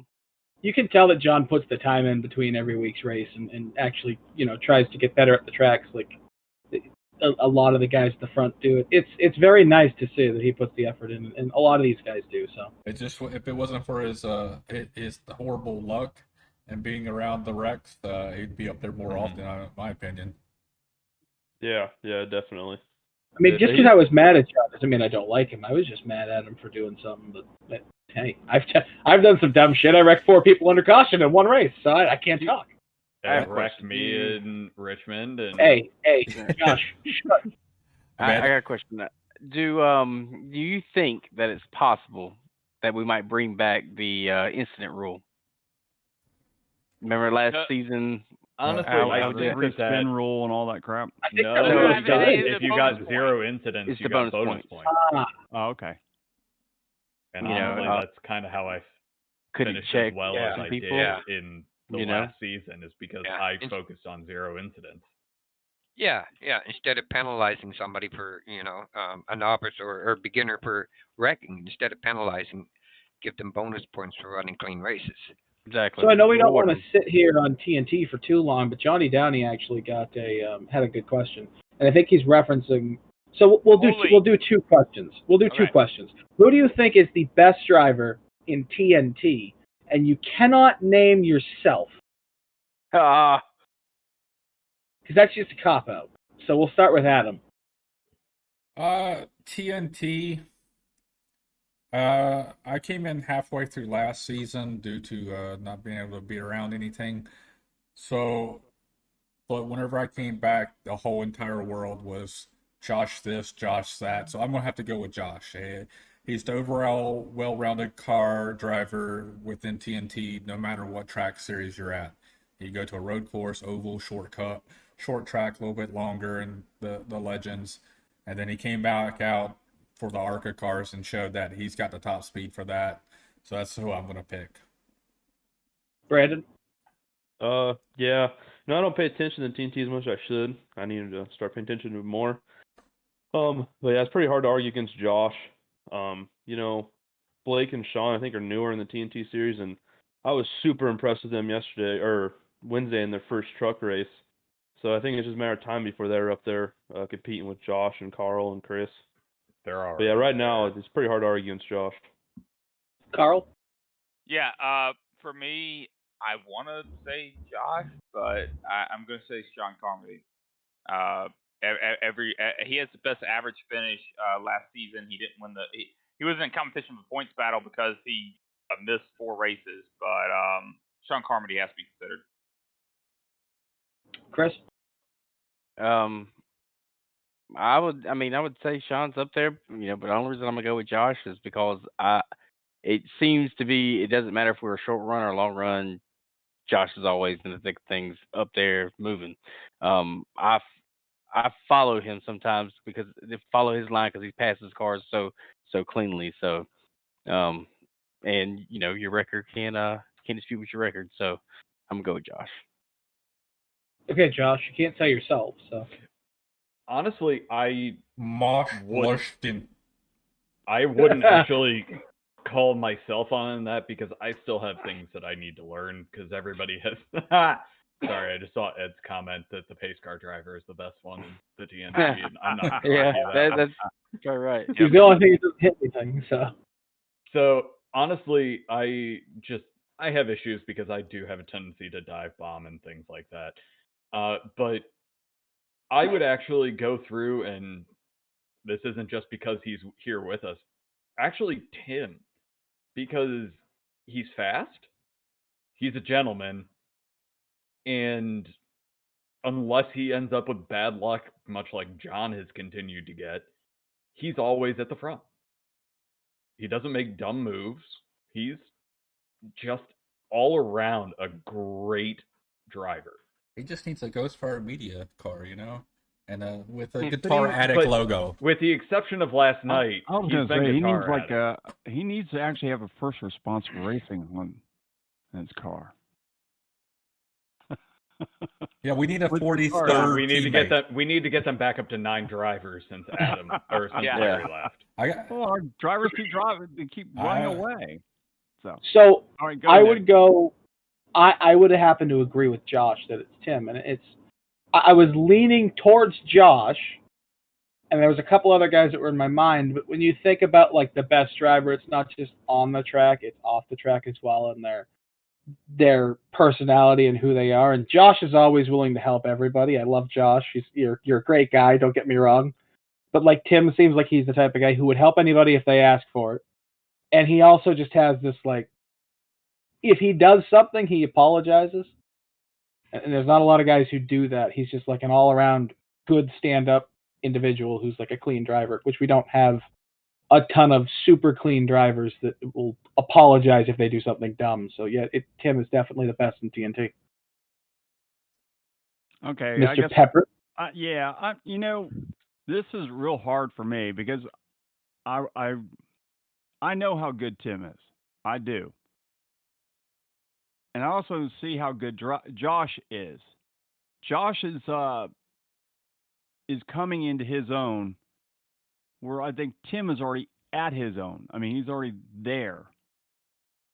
I think I'm going to have to go with Tim, but Josh is not far behind him. I think Josh may have one advantage over Tim, and I think that's road course racing. Tim is not. He's a great road course racer, but it seems that Josh is just a little bit better at it. That's just one of the things he likes doing, where Tim tolerates it. Am I about right, Tim? Yeah, that's absolutely right. Yeah. I think he tolerates it, but Josh likes it, so that's where I give Josh the advantage. But overall, best driver, I got to go with Tim because I mean I've known him for 30 years, so.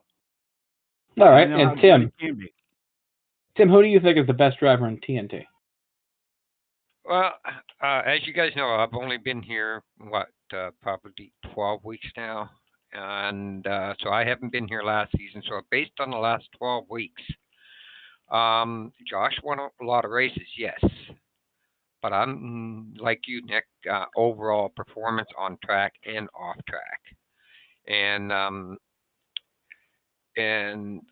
it's kind of hard to decide here because both Josh and Carl are doing a lot for the league, broadcasting the Cup Series.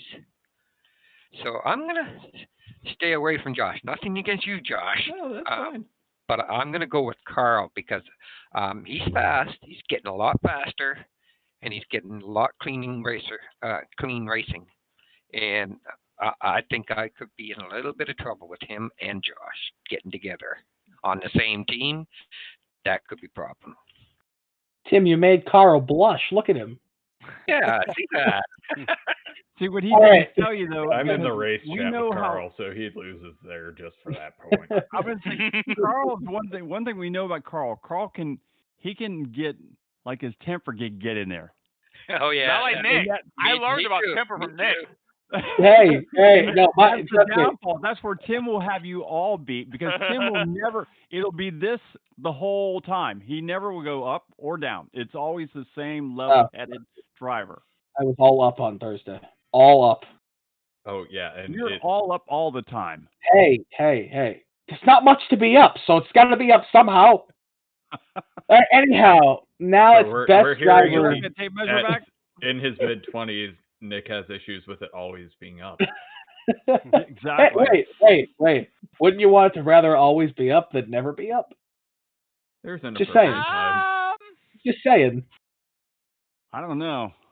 Anyhow, back to the point of the conversation. So now we'll go through best driver in the entire league. You don't have to specifically pick from Cup.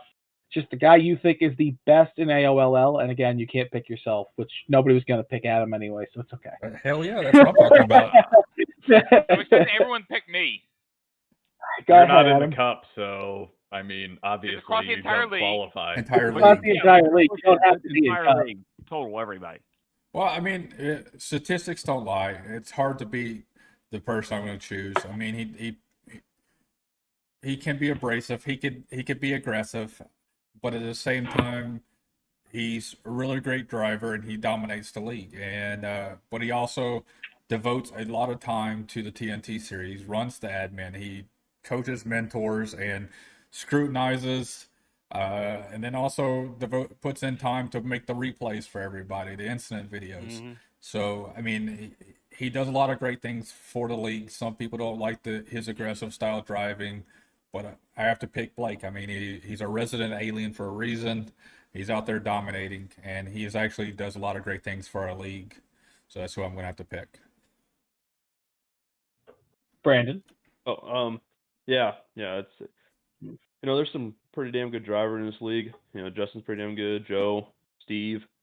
But yeah, it's really hard to argue with Blake. His talent on the track is crazy, and then he's willing to help anybody. I mean, he's helped me a bunch. Granted, I'm on his team, but he's helped Chris, I know, before at Watkins Glen, and he's willing to help anybody, and the stuff he's done for this league. It's really hard to argue with Blake.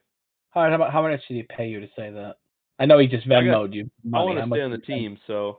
Yeah, nobody wants to race with Adam, so I understand. You'd rather be on Blake's team. Yeah, no, I'm just back there. Adam, you can come to Ghostfire. We don't like Larry Patrick anymore, so you can come down here. Nope. I have my own team. Oh, okay. I created. He started his own team. I created my own team. I can't jump See, ship on a team I create. Be a part of Ghostfire. Not even the people in Ghostfire. Not even. I created Ghostfire Media, and I created a broadcast company, and I created a race team. There's two different empires, in my opinion, and I'm staying with my race team. One empire is doing better than the other. I love where I'm at. All right, Carl. I mean, there are a lot of guys I want to say. Justin Anderson's been awesome, and Joe Dinsmore is incredible with everything he does with the league, and Johnny Downey, incredible with admin. Like, so many people want to say, but from a TNT perspective, for what he does for adminning and also just calling the Cup races, it has to be Blake. Tim's got a problem. I feel Tim's pain. I'm. Mm-hmm. Same. Well, there was something in there. I lost mine a long time ago. Chris. I mean, hands down, we know you got to look out for him. You got to find him. Everybody's always looking at his practice laps. Everybody's always, hey, what's Blake? What line is Blake running? How's he going in the corner? We're always talking. I mean, that's one of the first things I ask whenever I jump in on practices. I'm usually one of the last ones to jump in. What did Blake run? And then you hear it. So, I mean, Blake is great on the track. I've been around Justin a little bit, but I haven't got a chance to be up close up front enough with him to run with him. But just seeing the replays and stuff, Blake's hands down. Plus, like everybody said, what he does with the TNT series, and you ask a simple question, he's going to answer and help you as best he can. Because his ultimate goal is, to make the league more noticeable. So, and he's doing a great job. Josh? So, I am going to go against what everybody has been saying because for some of the reasons you guys have been saying, Blake is an amazing driver. There's no way around that. And a great admin for TNT. He is. But if I'm actually talking about the person that, if I'm going to study their racecraft and the person that I'm going to try to emulate and who I have been trying to emulate, I'm going for Joe. In all honesty. Because That's my honorable mention. That's who I would pick for honorable mention. Hey, and keep practicing, 'cause you're not there yet. Oh, that's mean. Just, again, it's not just his racecraft, because he's always at the front. He's a fantastic driver. He's a clean driver. He's a smooth driver.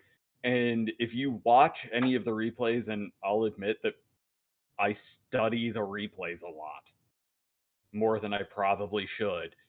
And when it comes down to it, he's the person that if I watch him, that's the style of racing that I'm wanting to try to emulate.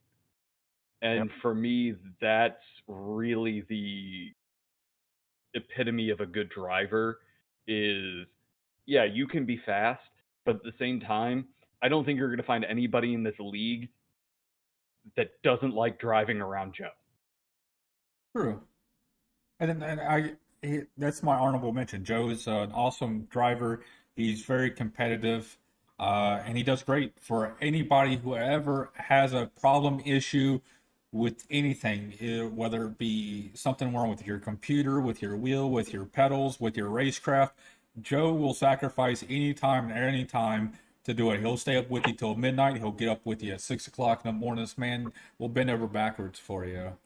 And again, it really, for me, it comes down, if we're talking about the best driver, and it's the same reason I picked Tim before, is if I want to mimic anybody's racing style, it's those two people. I need to mimic Blake's, Blake caution runs. That's where I need to get better at. I got the long runs. I need the Blake caution runs. That's where I need to get better at. So that's why I'm trying to emulate his Blake caution run. You want me to wreck more? No, no. I just I need to get better. we don't need you to do it more because you do it enough anyway. I just need to get good when you do it. So I'm gonna second exactly what Josh said. I mean, obviously you can't sit here and not mention like Justin and Blake and Johnny in those conversations on what they do, not just on the track, but what they. Wow, Johnny. What they do, you know what? Take him out of the conversation. He's you know what? He's not even in the top 5 anymore. Which Johnny? Johnny Downey. Move me into the top 5. Top 5? Carl, you're in the top 20. Don't worry. You have to mention Justin and you have to mention Blake when you're talking about this, but there is nobody in this league that is more willing to help anybody with anything that revolves around it doesn't have to be iRacing related. If it's a computer question, if it's a graphics question, if it's like you need to do something toward your computer to get more FPS on something, I mean, Joe will help you literally do anything, and the man is a damn saint. I mean, he will do anything for anybody, and if you can't race like Joe, then work to get to be Joe, because there is nobody better in this league at being a respectful and a compassionate driver. I mean, we had gonna reference it, we had a very rough incident at the end of the season last season in the trucks that I thought was great. Some people didn't. It is what it is. But Joe wasn't angry. Joe didn't come in the broadcast and be like, F this, F that. No, but we had to pause and wait for that anger to subside. We gave him enough ample time and warned him before we pulled him into the booth. Don't think he's even gonna if you do pulled him in, I don't think even if Joe was fuming and pissed, he would even go that far. I don't think he would have talked. Yeah, because he's such a amazing person that there's no doubt in my mind that Joe doesn't want anybody to think of him in that way, because that's not who he is, so he wouldn't do it. Joe, in my opinion, is the best person, not just overall driver, but the best overall person in the AOLL. Okay, me. All right, so I'm going with Barry Horowitz. I think he's a great guy in the... Only one guy got that whole joke, right? You gonna pick Dustin Rhodes next? Pat myself on the back. All right, no, I've got to go with the old timer too. I've got to go with Joe. I mean, I have to. I mean, Joe's he's been the same guy since day one. I mean, he's been a great driver. He's been the guy that just helps everybody out with everything. I mean, he is a role model for anybody that wants to race. If you want to be a good driver and be clean and be a good human being outside of racing, it's him. I love Blake. Blake is a phenom. There's no doubt about it. But Blake, like I told him when he was on here, I said, you have to control the ego. When your head cannot fit through the door, you got a problem. And that's pretty much the way he is a lot of times. His head is huge. And for all good reasons. He's great. There's no doubt about it. But once he figures out that he can be great and not have this huge chip on his shoulder that I'm going to win this race, he'll be even better. I mean, once he figures out how he'd be like his dad, he's going to be a terror. There's no doubt about it. So I'm going with Joe. All right, Tim? Yeah, unfortunately, I can't say much more on the person I want to speak for because you guys pretty much covered it. Like, he's good on the track. He's smooth. I can race him door to door and not worry about it. Take him 3 wide even, and not worried about what he's going to do. And helping off the track. He helped me with my wheel. He's helped me a number of times with different software on what I need to get up and running. And you guys all know who I'm talking about, which you guys already covered. And I'm going to have to pick Joe. So it's a dead tie. Dead tie. 4 guys went with Blake, and 4 of us went with Joe. So who do we bring in to break this thing? So I think we need to bring Let's put a poll in the Tammy Day Joyner to break this tie. If we look at the chat, look at the chat, the general consensus in the chat, most of these guys, I mean, I'm not going to count John or Johnny because they're obviously going to be biased to different people. But it looks like the general consensus is going to be Joe. It seems where everybody's heading is that Joe Dinsmore is who they believe to be the best guy in AOLL. Yeah. And it's for multiple reasons, but it's for obviously all the reasons we've already pointed out. Yeah, I mean, there's guys in TNT that you can look at that were 2.5 seconds slower last year. And then you come to this year, or going into this year with the Legends cars, I mean, they worked with Joe where he gave them tips, and they were, faster than they ever have been and more stable. And there's guys who have worked hours on hours with Joe and gotten so much better.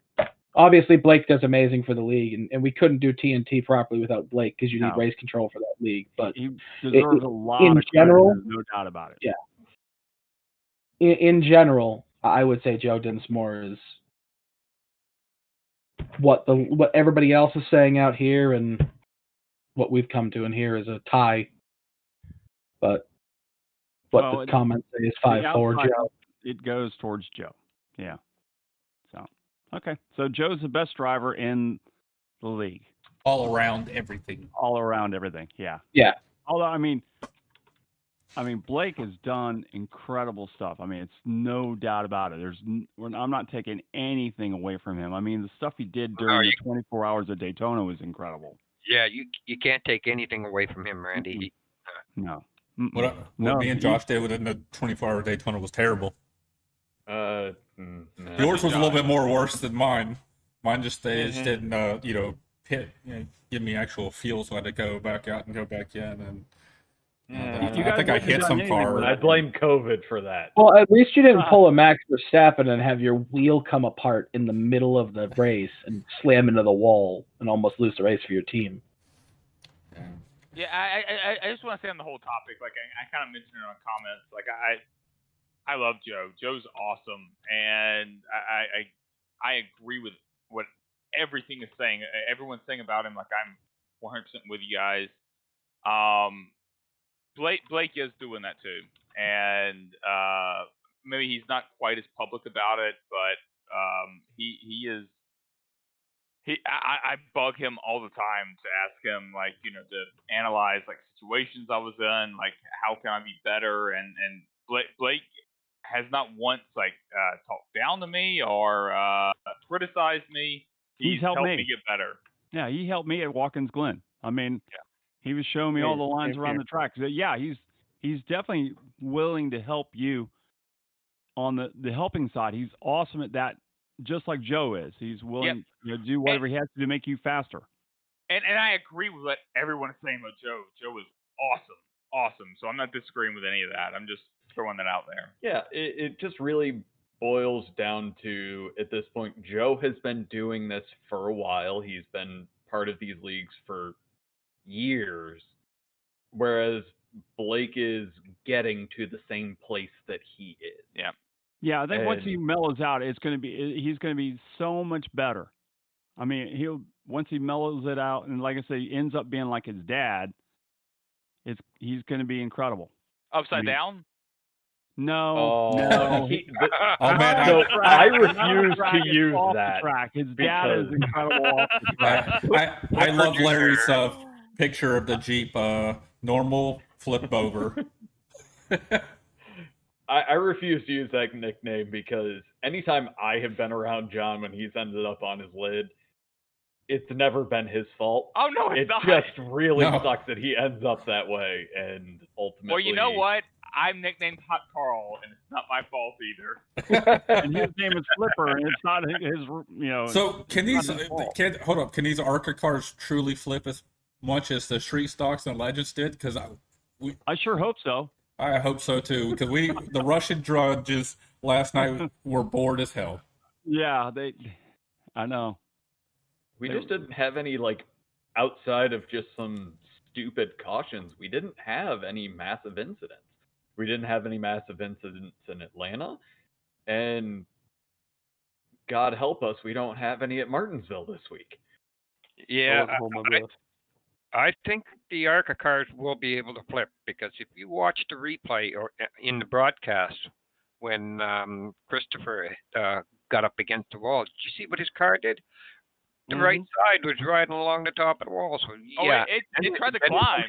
Yeah, Yeah, and then if somebody had to hit him at that time, he'd be flying through the air. I think they tried to put a patch for who that. It was in practice for last night. I put it into the wall going into one because I was pushing too hard, and I was just like, you know what, I'm just going to run the wall and let it happen. And my car was on its side, literally powered by the wall for probably the entirety of turn one. So it's definitely going to be possible. I'm just hoping that we advance beyond the point to where we don't end up with anybody taking the flipper title from John. So talking about Martinsville, that's this Sunday. We're getting away from the previous Martinsville conversation. We're moving into a better, more family wholesome league of AOL Cup Series. We definitely need to get you guys a sponsorship, so we're working on that behind the scenes, FYI. But we're gonna head there. Hopefully tempers don't flare. Hopefully we do it. But Martinsville's always a tricky thing. Not everybody has load cell brakes. Not everybody has the fancy ones. A lot of people have older ones. Martinsville's tricky on pedals. Hitting the brakes to hit a consistent mark every single lap after lap after lap, and then people cutting down or moving around a little bit, getting a little squirrely, locking the brakes up, going in the corners. So it's going to be a great race this Sunday, and hopefully it won't turn out like Tuesday night. Yeah, let's kind of go through our picks and find out who we all think might win this race. Is Chris still here? We'll start at the bottom and work our way up. Yeah, I'm still here. All right, we'll start with you. We also have Larry in here, apparently. No, he's not here. No, that's not Larry. That's Nick. Nick. He's I haven't had a chance to really watch a ton of the short tracks with the Cup guys. I need to check them out a little bit more. I can catch little runs here and there in the other races that we had. Just seeing consistency. So I don't know. I hear that Blake is is pretty good at short tracks, from what I hear. But everybody always says Blake, so I'm going to step out on a limb. I'm going to go with a closed circuit guy. I'm going to go. No, I can't go with a closed circuit guy. Is Josh but Larry Hayner. can only get in the top three on dirt tracks. Oh, okay. Well, you know what? You're wasting your pick. Larry, welcome to the team. I'm going to go with Larry. Go, Larry. That's a terrible choice. I know it's a terrible choice. Well, so we know that you're not winning this week, so hopefully you didn't bet any money on it. All right, Tim, who's your pick for this Sunday at Martinsville in the Cup Series? I think Blake's going to have to watch himself there. I think Justin Anderson's coming on strong, and I think he's going to put a little pressure on Blake for a change, and especially at this short track. Anything can happen, especially, you're going to catch lap down traffic, so who's going to be able to work around that traffic a lot better? And I think Justin is going to come on very strong to Blake and take the win on this one. All right. Randy? I'm in total agreement with Tim on that one. I think Justin Anderson's going to win this because Justin has said publicly that he will not lift for Blake if it comes down to it. So I'm going with Justin Anderson. So if it comes down, last lap and he's running second, he's right there with him. He's not going to let him have the win. So I'm going with Justin Anderson. Nick? I'm not going to waste my pick. Are you sure? So, unfortunately, it's not going to be Larry. Come on, blow your wad. I'm gonna put all my chips on Justin Anderson. Ooh, three of us are in agreement on this so far. Josh? All right, so I'm going strange here just because I've been waiting for it all year. I'm waiting for Dan Shirley. Gotcha. I have been waiting for him to really make his way up there. He's in the 4 races he's run, he's been in the top 5. And Martinsville's a bit of a wild card. I honestly think that the race that he's going to make his way to the front. All righty. Hot Carl. All right, so people have picked Justin and Shirley. I'm going to pull my inner Lee Corso, and I'm going to say not so fast. You forgot Larry. And, Larry. well, I was ignoring we all know that was a joke. I was ignoring that. Not so fast. I want to pick Blake because I know that Blake has said repeatedly, and I know, and he's shown it, he is damn good at short tracks. I'm going with Dan Witt. Ooh, the Guitar Addict Chevrolet. Hey, I like that pick. I've been in team chats with Carl. He likes Dan a lot. I love racing with Dan. He's amazing to race with. Love racing with Dan. That's why he has Guitar Addict on the side of his car. You notice there's a thing with the Guitar Addict guys. We've got a great driver like Tim. We've got John Gordon, who's got Guitar Addict in the back, and Dan Witt. All three of them all have that same thing. There's a reason for it, because they're all great guys. Sorry, Justin's out there right before Brandon talks. Justin said, you guys shouldn't have picked him. He's got 10-year-old shitty pedals. Don't pick him. He's got those ECCI pedals, doesn't he? I'm not sure. He'll probably respond about 40 seconds after our delay. All right, Brandon, your pick. Well, yeah, I'm gonna, just from Tuesday's race, I'm gonna go with Blake. It's so hard to pass at Martinsville, so hard. So it's gonna be track position, and more than likely he's gonna sit on that front row, and it's gonna be hard to get around him. It's gonna take some strategy to get around him, and he's a little pissed off on Tuesday, so I don't think there's anybody beating Blake today or Sunday. I'm gonna go with a name that was not called tonight. I'm gonna go with my brother from a different mother, Steve. Larry? Gottschalk. Ooh, there you go. Oh, the teammate of Justin. Steve is a competitor on any track. He's a willing winner almost every weekend AOL Cup Series. So That's what I'm And going for. Steve has been racing on iRacing longer than probably most of us. He's been here a long time. So that's my pick. All Whose right. air conditioning just turned on? Nick. I That's mean, mine. mine's been on, but Mine's on. I'll mute my mic. Don't worry. No worries. All right, gentlemen. Man, it's a great 2.5 hours here for a wonderful podcast. So, Yeah, we'd like to thank Tim for coming out, Brandon Bernhardt for coming out and joining us tonight on the podcast. You guys, thanks for sticking around. Tim, especially you've been here longer than I have, so that's pretty awesome. Oh, it's a pleasure being here, and I'm glad I got to actually see everybody behind their wheel. I know. And now Carl and Brandon, I'm glad you made it tonight.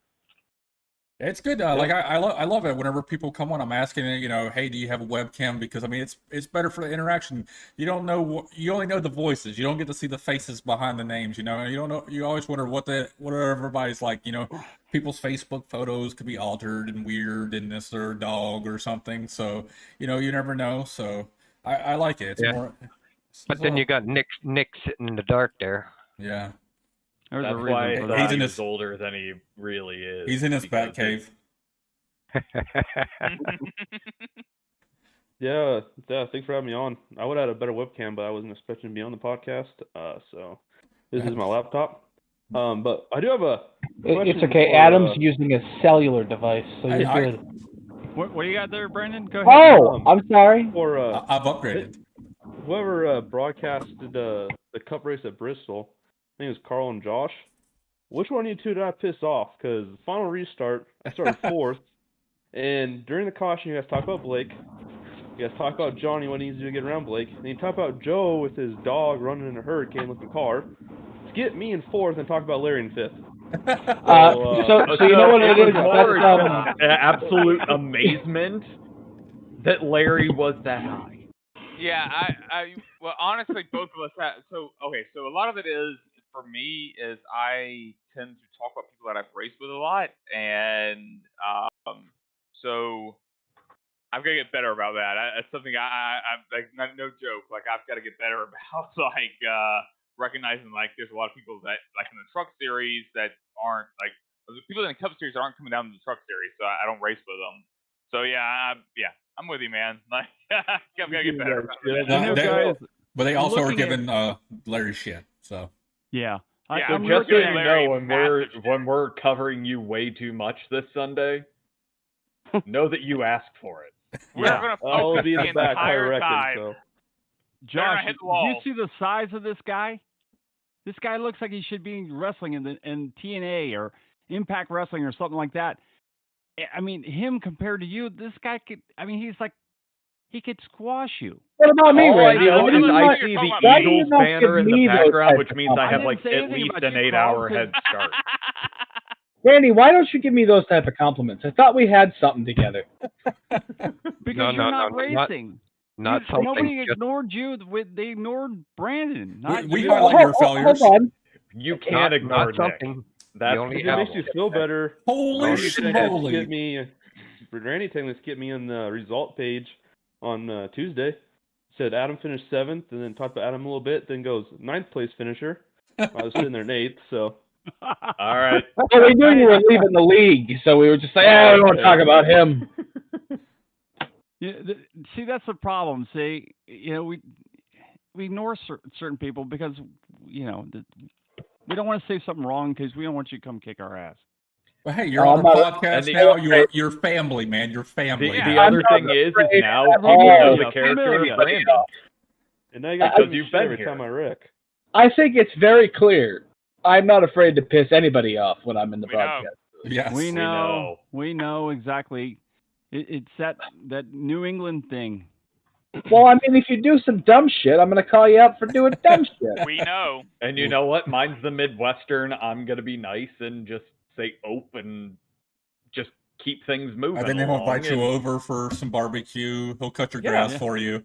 And then there's Tim that every time he comes over the chat, I just giggle because I love the Canadian in him. Because he'll go, hey, how's it going, eh?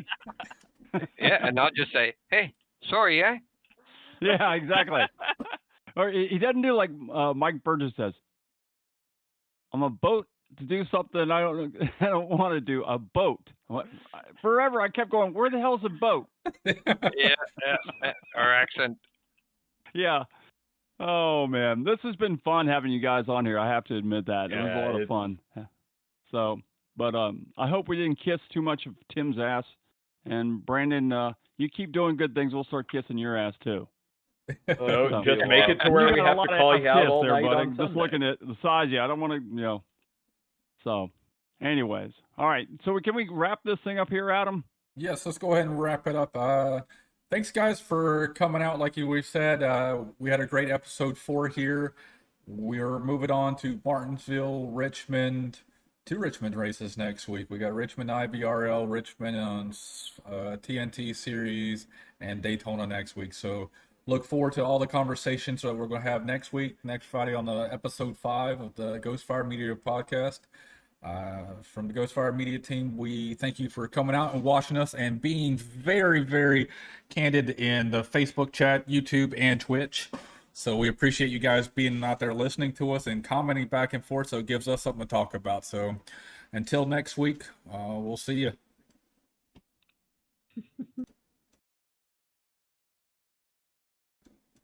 Later, eh? Later. Hi, it's Pat Patterson, the racing guy. You're listening to the Ghostfire Media Podcast.